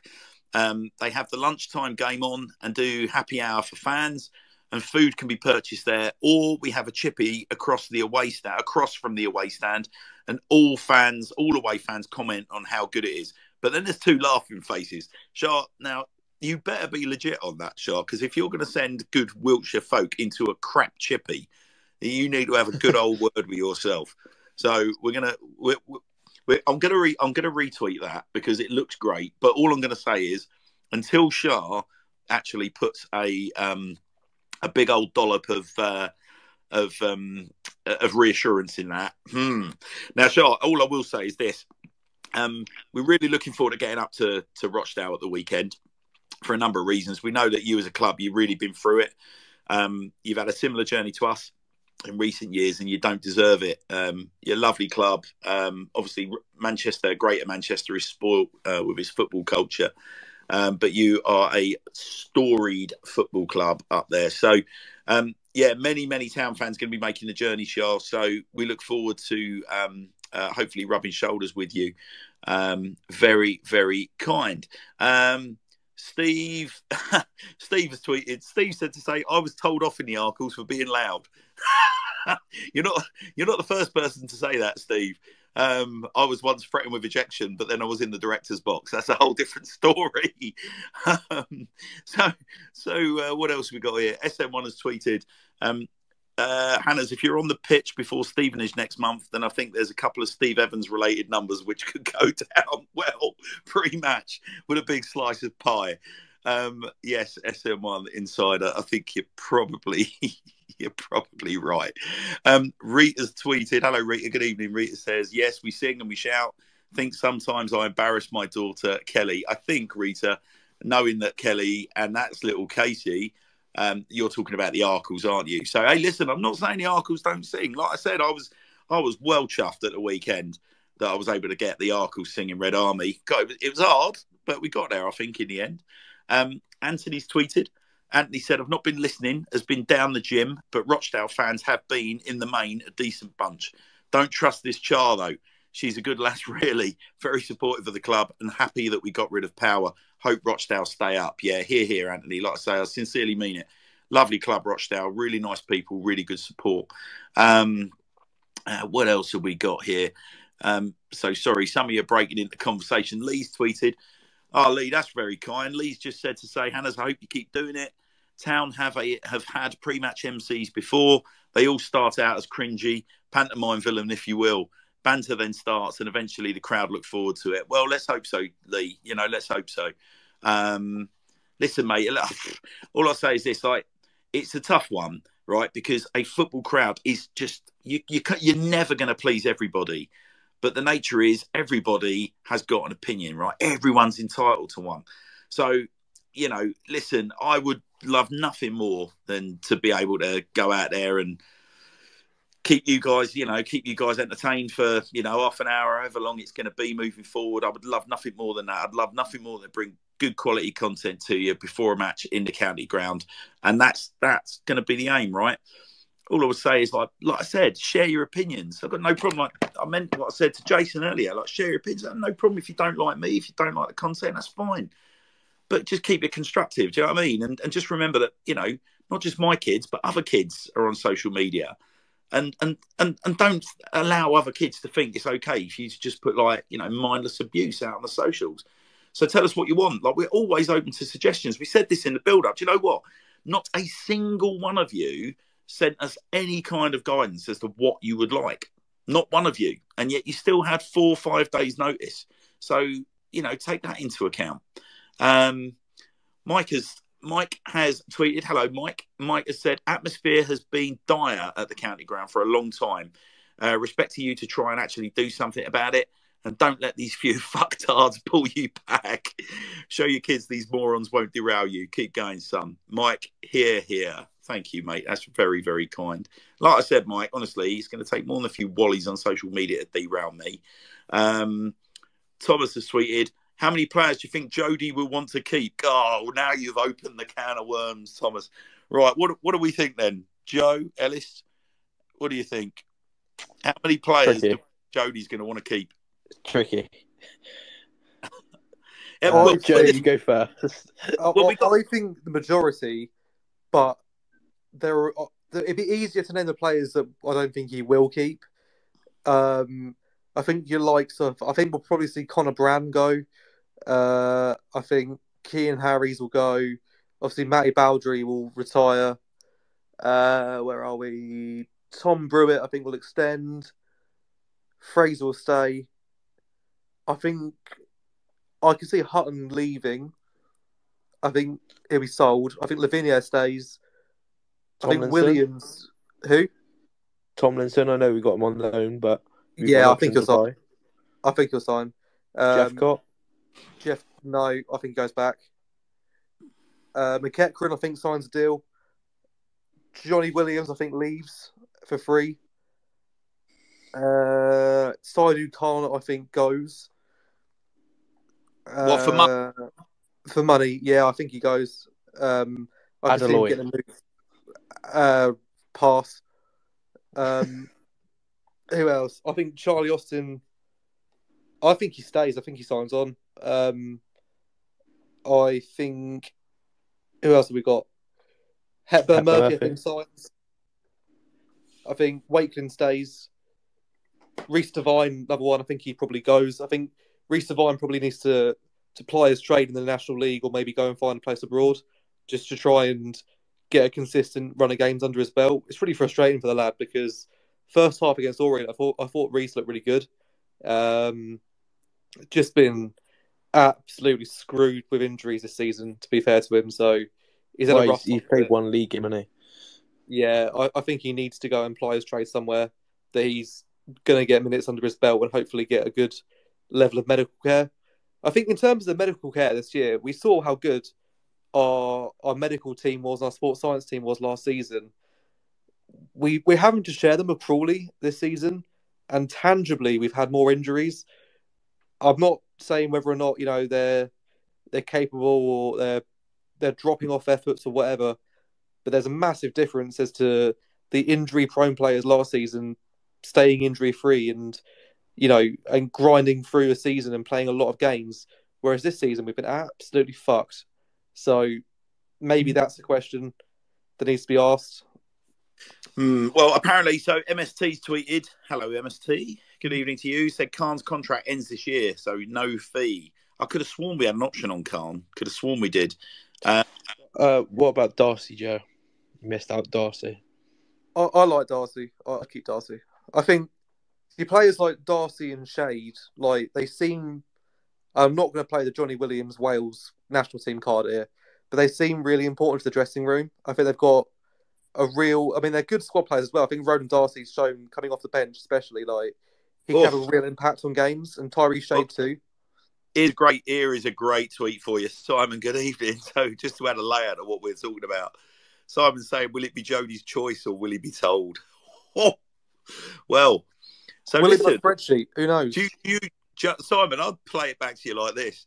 Do you honestly think Jodie is the kind of character that is going to be told anything by our current administration, given the achievements that we've had or indeed not had this season? Me personally, my gut reaction will be, Scott, it's an interesting one. Okay, so I interviewed Scott Lindsay at the start of the season, and Joe, you'll remember this. Scott made it very, very clear. It was myself and Nick Judd that interviewed Scott with us at Tom Broadbent Lounge hats on, alongside Jamie Day in the kit room with the Kit Boys. And Scott made it absolutely clear that he was the one that had final veto on signings. So I think whether we believe that wholeheartedly or what, I think at the time, the way Scott actually responded and assurances that he sort of gave me off mic sort of suggests that, look, players can be recommended, but that doesn't mean that they're going to get, that he has to sign them. Now, the argument to that, of course, will be, well, hang on a minute, the owner seemed to flex on Charlie Austin, but I think we would all... I was just going to say, I think the Charlie Austin deal probably proved the point that it was correct. Scott Lindsay had a say with the deals in the summer. Charlie Austin, maybe he didn't particularly warm to it first time round. Once he was given it, he thought, fuck this, I'm out. And honestly, Jody Morris, you said there, Hannah's, if he gets a player forced upon him that he doesn't want in the summer when he's got a full pre-season to work with, and it's a really high pressure situation for him as a coach, he's got nothing to lose. He's out of here. I genuinely believe that. I think he just says, fuck it, I'm going. Yeah, I think you're probably right. And I think Thomas agrees with you. So Thomas has tweeted, evening, Thomas. Thomas has said, to quote, I have a feeling Jody isn't one to take shit. And just to follow on from that, Lee has tweeted, Jody won't be told. He had Charlie on the bench. Quote, he won't be told. So I think, look, first things first, I think Charlie was a little bit I think Charlie's a bit of a red herring in this respect.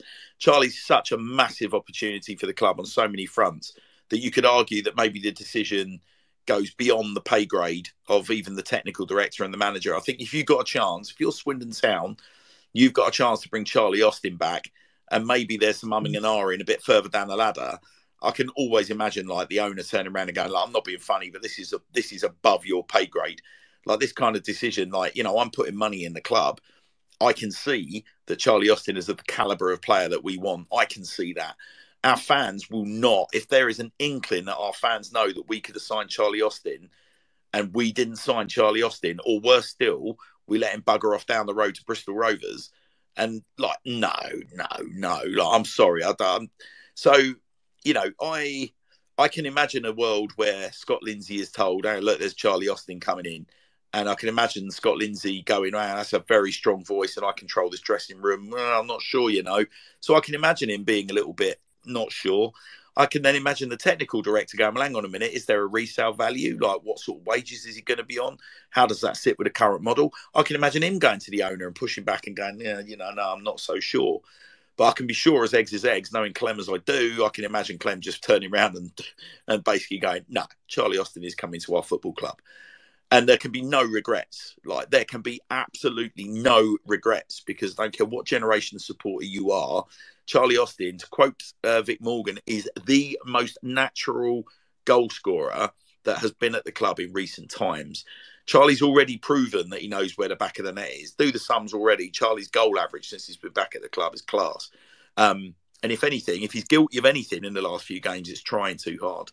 And just because he's not getting around the pitch and bombing about and blowing out of his arse David Beckham versus Greece style, that does not mean he's not trying hard. Like, he's moving into places where Charlie Austin shouldn't really be moving in because he's trying to affect the game. I think that much is really obvious.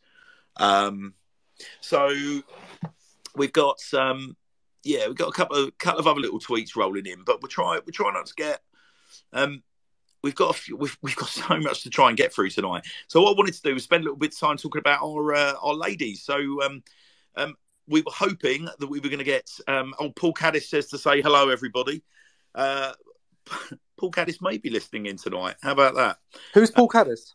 But Paul Caddis says to say hello, everybody, and that he's hoping everyone's well and he's enjoying listening in. What a man! What a guy! Do you know what? Don't make me gush. That's all I'm going to say. Don't make me gush. Right, where were we? Let me just bring up my notes. So the ladies had another successful weekend. So another late win, 2-1, Cinder Lane in Fairford against Selsey, who are in the bottom half. So the ladies are kind of halfway through a spell where they're playing most of the teams that are battling against relegation. And as Richie Wellens, I think it was, came out at Leyton Orient and said, you know, it's actually, or I think Jodie Morris said it about Richie Wellens' teams actually, it's actually in some ways easier playing against teams further up the league because they're a little bit more cavalier and they leave more gaps. Well, obviously the teams down the bottom are a little bit more scrappy and don't want to give anything away. And so seemed to be the case against Selsey. But she scores when she wants. She scores when she bloody well wants. And Annie Colston decided to score again for the ladies. Score was going into the latter stages of the game was 1-1, with Selsey kind of essentially boxing clever. They've managed to nick a goal. They're keeping it nice and tight. And then young Emerson Evans, bless her, has come off the bench again and scored her second senior goal. So congratulations, Emerson and family. Lovely to see you amongst the goals. Big win for the ladies. I think their promotion hopes this season, I think it's probably unlikely they're going to be looking at getting promotion this season, but they're certainly ramping up on the professionalism, fitness and structural stakes. And we're really, really looking forward to welcoming KP, so assistant coach, and James Lally, first team coach, head coach, onto the show next week, where hopefully we're going to have some more good news, because tomorrow night the girls are in action against another relegation threatened team in Keynsham. We're away. We're at home, but we beat them 4-0 in the away fixture last year. So hopefully that, plus then another win at the weekend, will put us in pretty good stead. But just had a lovely little message from Helena Diaz Butcher, our flying winger. And sorry, it's taking a little while to open. Here we go. So Lane said to say the story of the weekend. Sorry she couldn't join us, but she's knee deep in university work tonight. But she said, we did super well, to be honest. We dug deep and we tried really, really hard. They were horrible and their manager was hurling abuse. He called us all fat and he told me to go to the gym. Emerson, bless her, scored a worldy goal and then invited Annie to add a layer of content. Annie's also in the process of bedding in her nipper, who's having a bit of an unsettled night. We think she's got a little bug, so we send her all the best, Annie. Annie said to say, please let the listeners know that we showed loads of resilience to get the second goal and then hold on to the lead. Emily McGrogan, goalkeeper extraordinaire, pulled off worldy saves. One of the free kicks was going top corner. Somehow, Emily's managed to save it. Congratulations, Emily. So lovely to hear from both of the ladies. And as I say, big week for us next week with the ladies team. And we very much look forward to welcoming them all on. It sounds like some verbals were had on the weekend. I'm just wondering how many ponytails Charlie Rowlands has chopped off. Yeah, I was going to say Charlie Rowlands. I bet she was in her absolute element on the touchline, given her performance in. And if anyone hasn't listened to that show, by the way, please go back to last week's show. It's an absolute hoot. It's still available on our timeline. It's now available on all good podcast channels. Honestly, I've said it before. I think it's my favourite ever show. It was top banter. The banter was unreal. We've got a couple more tweets from MST, who's DMs rather, who says Darcy's on a 2-year contract. As far as I'm concerned, good on him. Ronan strikes me as the kind of player, real confidence player, sort of strikes me as being a sort of midfielder and needs an arm around his shoulder and just reassured. But I don't know how you feel, Ellis, about Ronan. But when Ronan is firing, like as in when he's playing with a bit of a skip in his step, when he knows that the fans believe him and behind him, Ronan can look unstoppable, can't he? I mean, like his goal against Mansfield, for example, when he wants it, he's above this level, isn't he? But clearly, confidence player, right? The own goal against Salford too. Yeah. On his day, Darcy's a top player, a top player. I think probably his issue is consistency. It probably also doesn't help that, he's not starting every game. So, he can't really get into a rhythm. But yeah, he's very similar to Wakelin in the sense that, he does not stop. He will not stop running. A very tricky player as well. And like you said, look at the goal against Mansfield. He's got a shot on him as well. Mm-hmm. Yeah. So I mean, listen again. Going back to what we were saying about atmosphere, Ronan, has been in touch with me this week. Told me that it did make a massive difference. That they feel that positivity. I don't think it's any surprise that. And I'm certainly not betraying any confidences when I say, look, if you got someone like, Ronan reaching out and saying, look, kind of, we need you guys behind us, given all the bits that we've just said, I just think what have you got to lose? What have you got to lose by just for 90 minutes, you boo all you like at the final whistle, boo all you like before the game, if you so wish. I personally would want to do that. That's bonkers. But, Christ alive, just make some racket and get behind your team. Stop trying to be don't let people shout you down, or don't try and you're not going to see these wallies, anyone that would say that sort of stuff to you, you're not going to see them for the remainder of the week. And if you're a season ticket holder and people are having a go at you for making a racket, just move your season ticket. I think, it is an interesting conversation and maybe not one for now, but I think there is something to be said at a time where we've started talking this season about season ticket prices, people have started renewing their season tickets. There is something to be said about singing zones and, having areas of the ground where people can go expecting to make noise. Again, there's always going to be someone that will argue against that. And, it's Tim Pot, you're singing sections and lampoon it. But again, listen, you got to try stuff, right? if you don't try stuff, and you can't stand still. You're going to go backwards, and that's kind of what our club's done. I think the attitude of our supporters for so long now has been, well, we're just going to stand still. Like the Great Western Reds tried it. People got on their backs. Like, what was the point of getting on their backs, for Christ's sake? Bringing tifos into the ground. Like, man, some of the stuff that those guys executed was amazing. But, oh, no, I don't like it. Or a bunch of this, bunch of that. People politicising it, all that kind of crap. Like, all right, you might not like some of the ultra messaging and things like that, right? Yeah, I get all of that. But bloody hell, like I said, something I learned in business, like, yeah, you stand still, you're only going to go backwards. And we've stood still for far too long, as far as I'm concerned. But, like, don't get me started on that. Another DM from MST, he says, whilst Darcy's on a 2-year, he said Tommy's contract ends in 2024. So, yeah, we've got a little while more with Tommy Adeloy. Hepburn Murphy's contract, more worrying, he ends this season. Ellis, Joe, you've seen enough of Rashawn, I'm going to guess, to sort of demand that we, if there are any options, demand that we get him signed up for next year? Yeah, I love Hepburn Murphy. He's been one of our better players this season. He's so quick. I've not seen a player that quick and at the county ground in a long time. It's unbelievable how quick he is, and yeah, on his game as well. He can score goals. He can assist goals. He a top player. And he's been out for such a long time as well. Considering that this is his first, go at football again after his injury. I think we've only got more to see from him. Yeah, I can't imagine a world where we haven't got an option on Rush. So, yeah, he's got to sign on, surely. I mean, as Alice said there, like, the kid is, like, it's a joke how rapid he is, but he's also got real quality on the ball. He's got an absolute stinger of a shot we don't see often enough. I get massive DJ vibes from him. I'll tell you who he reminds me of, and it's not a Swindon Town player, and it's going back a little bit before your time, but it reminds me of Tino Asprilla.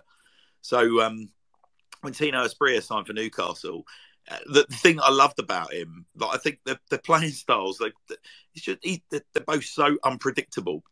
They've got this really kind of gangly kind of, Rush won't thank me for saying this, but kind of got this sort of squid-like movement about them, where you literally, it's like arms and legs. He's got this unbelievably, like, stretches his legs out, and you're just like, my God, he's these positions, like, almost like his body shape at times, it looks almost grotesque. It's like, God, you're definitely going to put your groin out doing that kind of stuff. But before you know it, he just produces a piece of magic and he's gone. I think the thing that excites me about Rush is, I think Rush, with a full pre-season under his belt going into next season, you talk to Tranmere fans about him from his loan spell up there.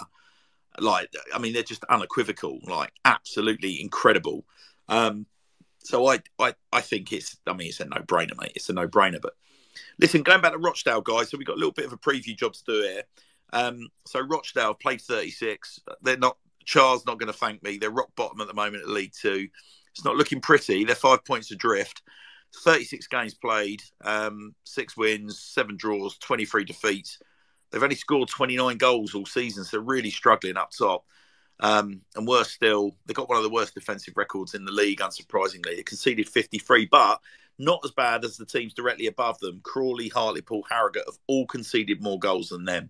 So there is some hope. Marginal improvements in form of late. So they had 3 defeats on the bounce. Then they've drawn 1, but then they lost. They've lost their last game. It's one of those where, I don't know, you can't, losing to Grimsby, no disgrace there. But the watch out for us is their win was against Stevenage. So I know Stevenage are having slightly rocky form at the moment, but that shows that, they've got it about them to upset the apple cart. Thing is with Rochdale, Joe, I hate to say this before you say anything. I hate to say this. We shouldn't be concerned, should we?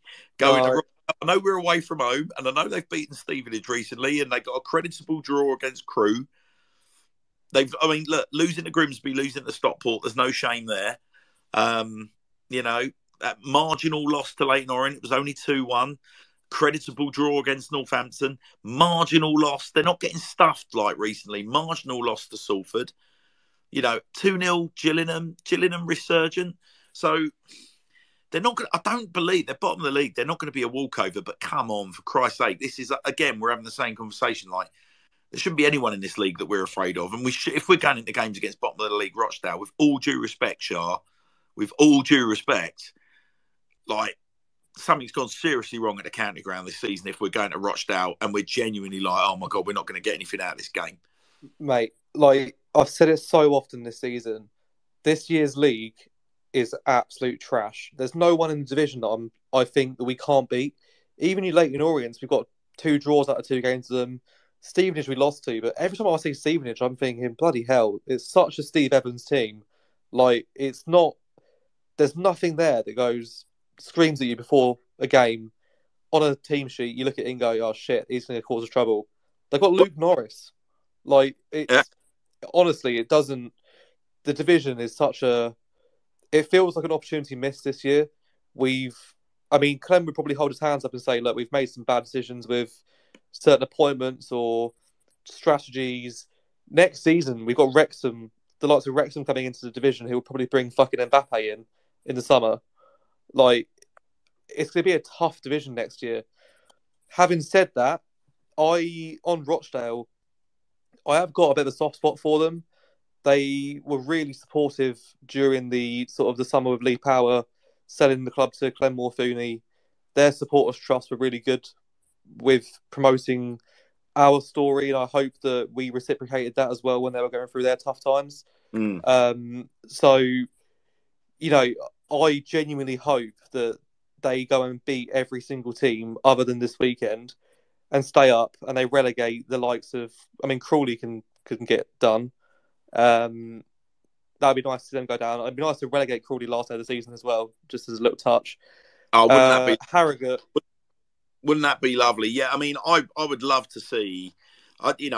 Harrogate seem to be a nice club. Well, Harrogate, I don't mind, but just purely for the embarrassment of beating us, like twatting us first day of the season, they can go as well. We're missing the obvious thing here. I'll tell you what the dream scenario is we relegate Crawley last game of the season, and in doing so, we also somehow managed to relegate Colchester and send the Turtle down into non-league as well. That would be absolutely... What about Gillingham, though? I'll do you the Gillingham card into non-league. No, listen, that's not fair, because I live on the London-Kent border and I love my banter with the Gills.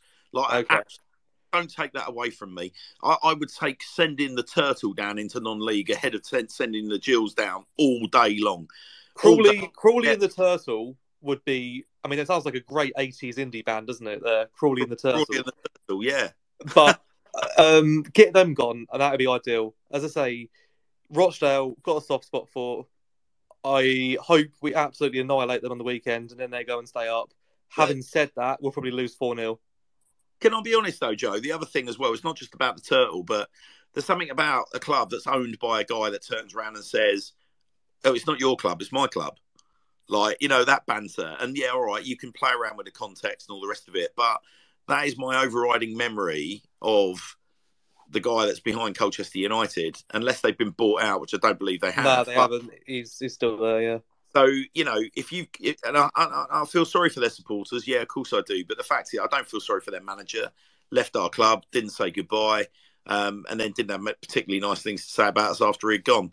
Tried to take off our playing staff and off our team with him. Yeah, I'm sorry, but, you've come a cropper. Nothing would make me happier if I put a vindictive hat on than seeing Colchester drop out of the league. And from a Crawley point of view, sorry, Scott Lindsay, similar thing, really. With Scott Lindsay, it turns up at Crawley, puts the boot in on the club, rightly or wrongly. He felt I don't know whether he felt that he got the right support. But to turn around after one game and start crowing about it after one win as though, right, I'm here now, I've turned the fortunes round. It was the one win and the same old Jurgen Klopp celebration to their bloody 13 fans in their little stand. Like, come on now. Yeah, it's all a bit silly. But having said that, I would hate to see Ben Gladwin dropping out of the Football League. And all I would hope is if Crawley did drop out of the league, there'd be some kind of buyback deal where, because I still believe that the interesting thing about Ben Gladwin, he's so well thought of at our football club, on and off the pitch. And yeah, all right, he has his detractors as he's got a bit older and, you know, his body's not quite what it was when he first signed for the club.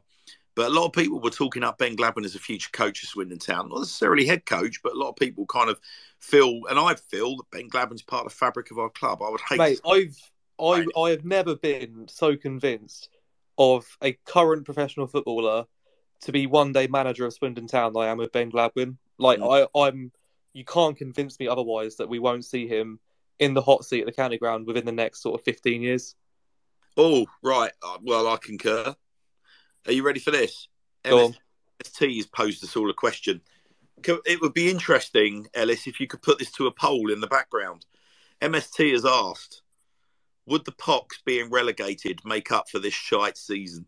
Yep. And also, they've got the manager in now, Liam Manning, that I was like absolutely baying for a month ago, and we didn't get. So, yeah. I would honestly take Paul Caddis, and you were hammering me with Liam Manning, weren't you? I was, yeah. And having said that, I think Liam Manning's a prick. Well, is that just because he's now the Oxford gaffer, or is that opinion may or may not have been may or may not have arisen in the last 4 days? That's a given, but I can categorically say he's a prick. Can I tell you that I think he looks like Ken from Barbie and Ken fame? Mate, he looks a bit like a shit version of Butters from South Park. Yeah, I'll take that. But yeah, Ellis, that would be brilliant if you could put that to poll, mate, for it's up now. The closing stages of the show. Yeah, I've just put it up. Absolutely tremendous. Right, I'm going to get voted. Well, Josh is confident.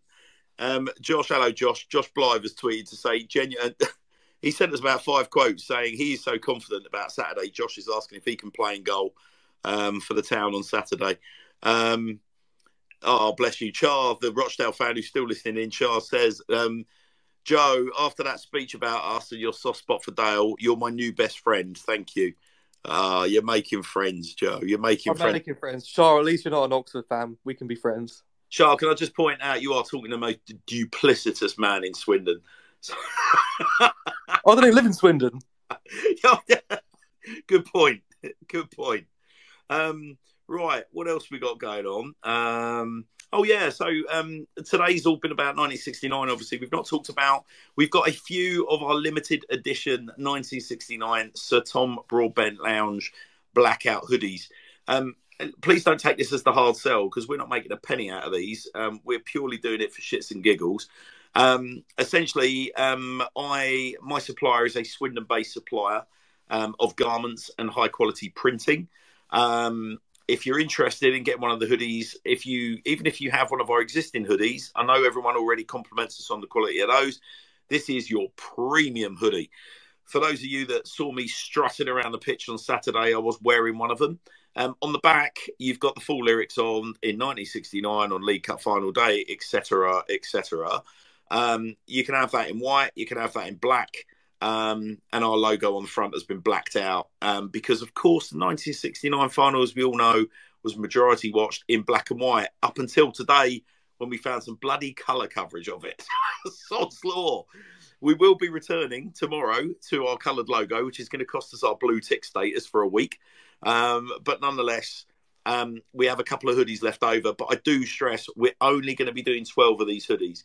So if you want one, first come, first served, let us know, and we'll get one sorted for you. They're 40 quid, including postage and packing. And you should get your hoodie within 48 hours of getting your order in. Bear with me. I'm going to put all the orders together, get all the designing done, and get it shipped off to the company all in one batch. But I will endeavour to get it to you so you can at least wear it at the home game the following week for Stockport, all being well. So get yourself a hoodie. The reason why they're 40 quid is they are premium hoodies. It's quality schmutter, and I'll stake my reputation on it. If you do think that they're crud, then you know where to find us. We're always in the Legends Lounge. So it's not like we're on a Saturday at the home games. It's not like you can't come up and contact us or have a word about any perceived quality flaws, just please, if you buy one, don't stick it in the bloody tumble dryer and then come to me and say there's a product fault. Because if you stick any printed garment in a tumble dryer, you need a foot up the ass. Lee's tweeted to say he doesn't want Crawley to go down, Joe. They're my closest away game, just 2 stops on the train. Yeah, I'm kind of with you there, Lee. So I'm not. They're my closest away game too, but they've taken our manager. They're run by a bunch of American fantasy football, NFT, whatever that stands for, charlatans. So you love a non-fungible token. Don't give me any of that crud, mate. I don't even know what non-fungible means. What's the word? Honestly, give me the definition of the word fungible without googling it. I absolutely guarantee you can't. What does fungible mean? It sounds like a bloody mushroom. Why? So why are you coming at me, Joe? Why are you coming at me? Why are you asking? You're using filler here. I can hear you flicking through your book of bloody your Collins dictionary.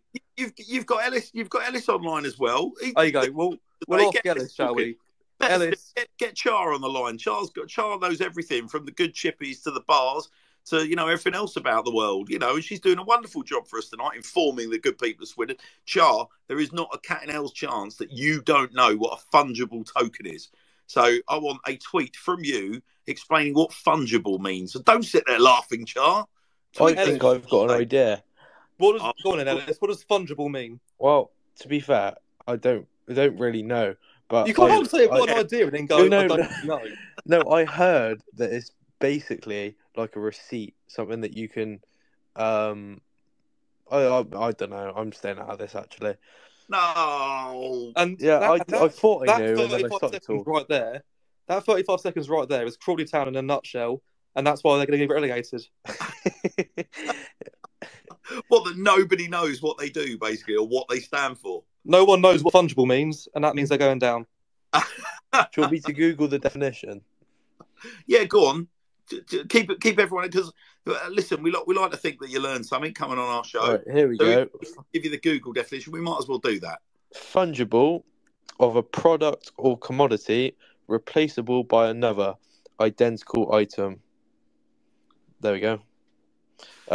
It is mutually interchangeable. I'm still about as happy about Crawley as Ben Gladwin was when he so obviously signed and was quite clearly struck. I'm still as confused as what a fungible token is before I read that. So, all right. Well, listen, as the kids like to say, we move. Congratulations to Swindon Town Academy boys. The under-16s were crowned South West Youth Alliance League winners. For those of you on Saturday, they were out on the pitch, strutting around. And it was wonderful seeing them all in close quarters. They were all absolutely buzzing. And it was just brilliant to hear a bunch of lads that wear our kit every week, wear our badge with pride over their hearts, infusing about the fact they were out on the pitch and what an honour it was for some of them. And some of the boys, you actually heard them talking about the fact that, this could be us one day. Well, fair play.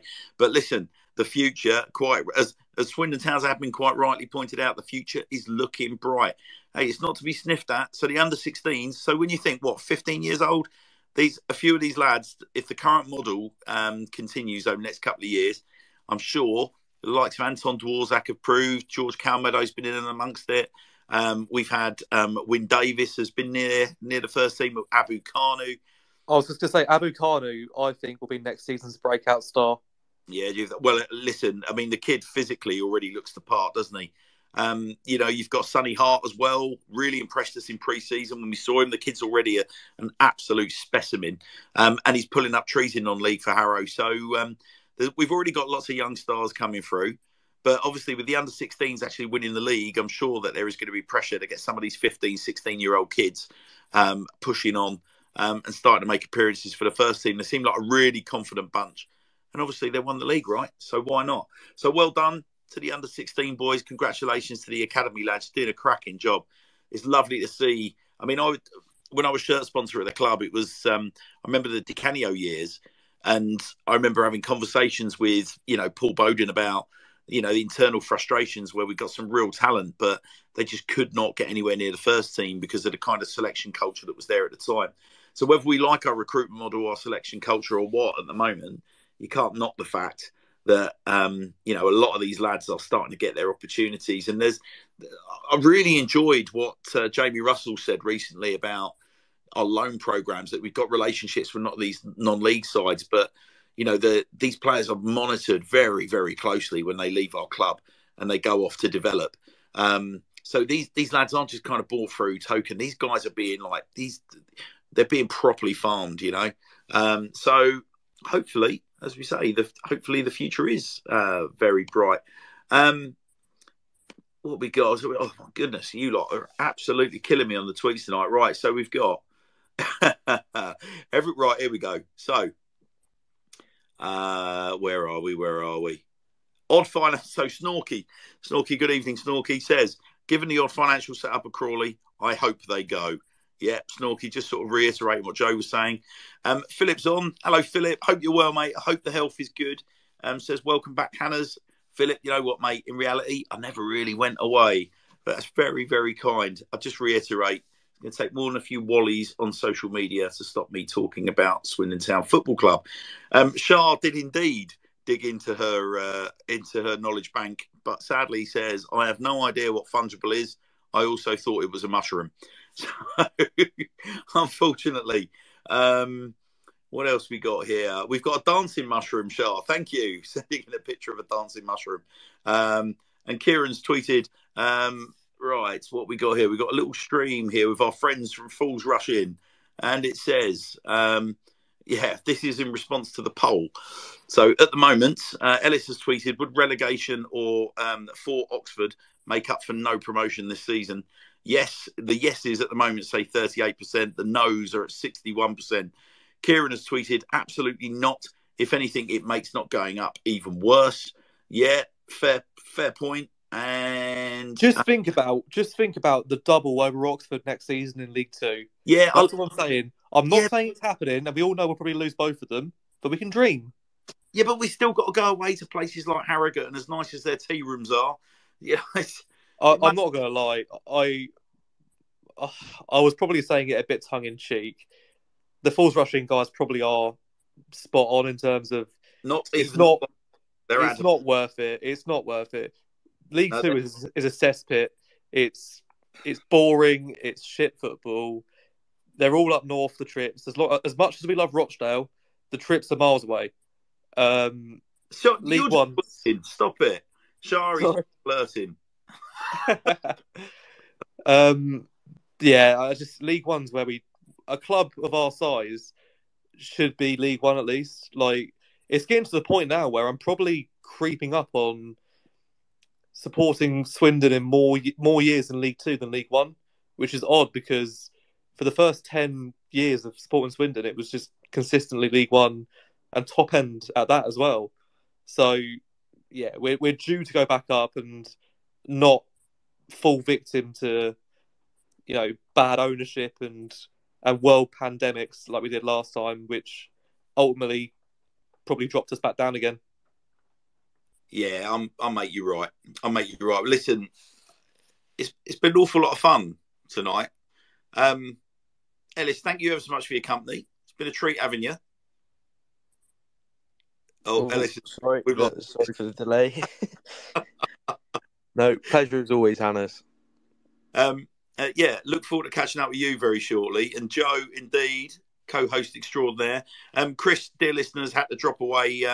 Chris is one of Chris's daughters isn't very well at the moment, and we send Katie all of our love. But Chris sends his apologies. But absolute treat having Chris on, and Joe, absolutely fantastic, mate. As usual, thank you ever so much. That's right. It's been my fungible pleasure. Yeah, indeed. And listen, my wonderful listeners, like, all I say to you is this. There are some incredibly kind people amongst our fan base, as I said at the very, very start. Mitchell, thank you ever so much for your tweet, mate, about the king has returned, etc. It's actually really embarrassing. Listen, it's a difficult one, right? Those of you that kind of know me and really know me will know that whilst I talk a lot, it's very easy for me to talk a lot in environments such as this because I'm staring at a screen. I'm talking about something that I absolutely love. But please don't mistake the fact that I've got a mouth on a stick for, contrary to what some might believe, a ginormous ego, because I really haven't. It does take a little bit of an ego to be able to put a show on and be able to talk like this with any kind of semblance of confidence, but it doesn't necessarily mean that I'm self-obsessed. Some of the abuse that I've received this week sort of seems to come with the edge that, yeah, this geezer's like mouth on a stick, loves the sound of his own voice, self-obsessed, etc., etc. You know, I can promise you this: if that is the impression that I give of myself, I promise you that's not being done deliberately. For those of you that, like I said, have seen fit to, you know, cause me misery, I just remind you, it's not just me that sees your abuse, and it's not just my kids that have seen it and been upset by it. You're setting the tone. And I would just end by asking every single Swindon Town fan that might listen to this, what kind of culture do we want at our football club? Like, what kind of culture do we want to survive and thrive at our football club? Is it a culture of abuse? Is it a culture where your frustration spills over into just like pulling your own down and making our fan base even more septic? Or is it a culture of, actually, let's try and do some new things? Because as Hannah said earlier, you know, I'm a big believer in if we stand still, we go backwards. And if you, just because it's comfortable for you and your ethnocentric view of our football club is that it's got to just basically fit your view of what supporting Swindon should be all about, then I'm sorry, you're kind of forgetting the fact that we've got 30,000 fans that would turn up on a whim at Wembley to follow our football club, and you're just one of them. But hey, it's not for me to preach how you support your football club, right? But we can all have ideals. Listen, the Sir Tom Broadbent Lounge is an independent Swindon Town fan Twitter space. As such, our views do not represent that of Swindon Town Football Club, Sir Tom Broadbent himself, or any of our partners. Wish you all the very, very best. Everyone that's going to Keynsham tomorrow night to follow the ladies. Everyone that's travelling up the Greater Manchester on Saturday, travel safe, bring the points home, won't you? Good luck to the ladies on Sunday, of course. And like I say, with a fair wind, you might see me again very soon. Take good care of yourself, guys. Honestly, it's been my absolute pleasure. You beautiful people. You're far too kind.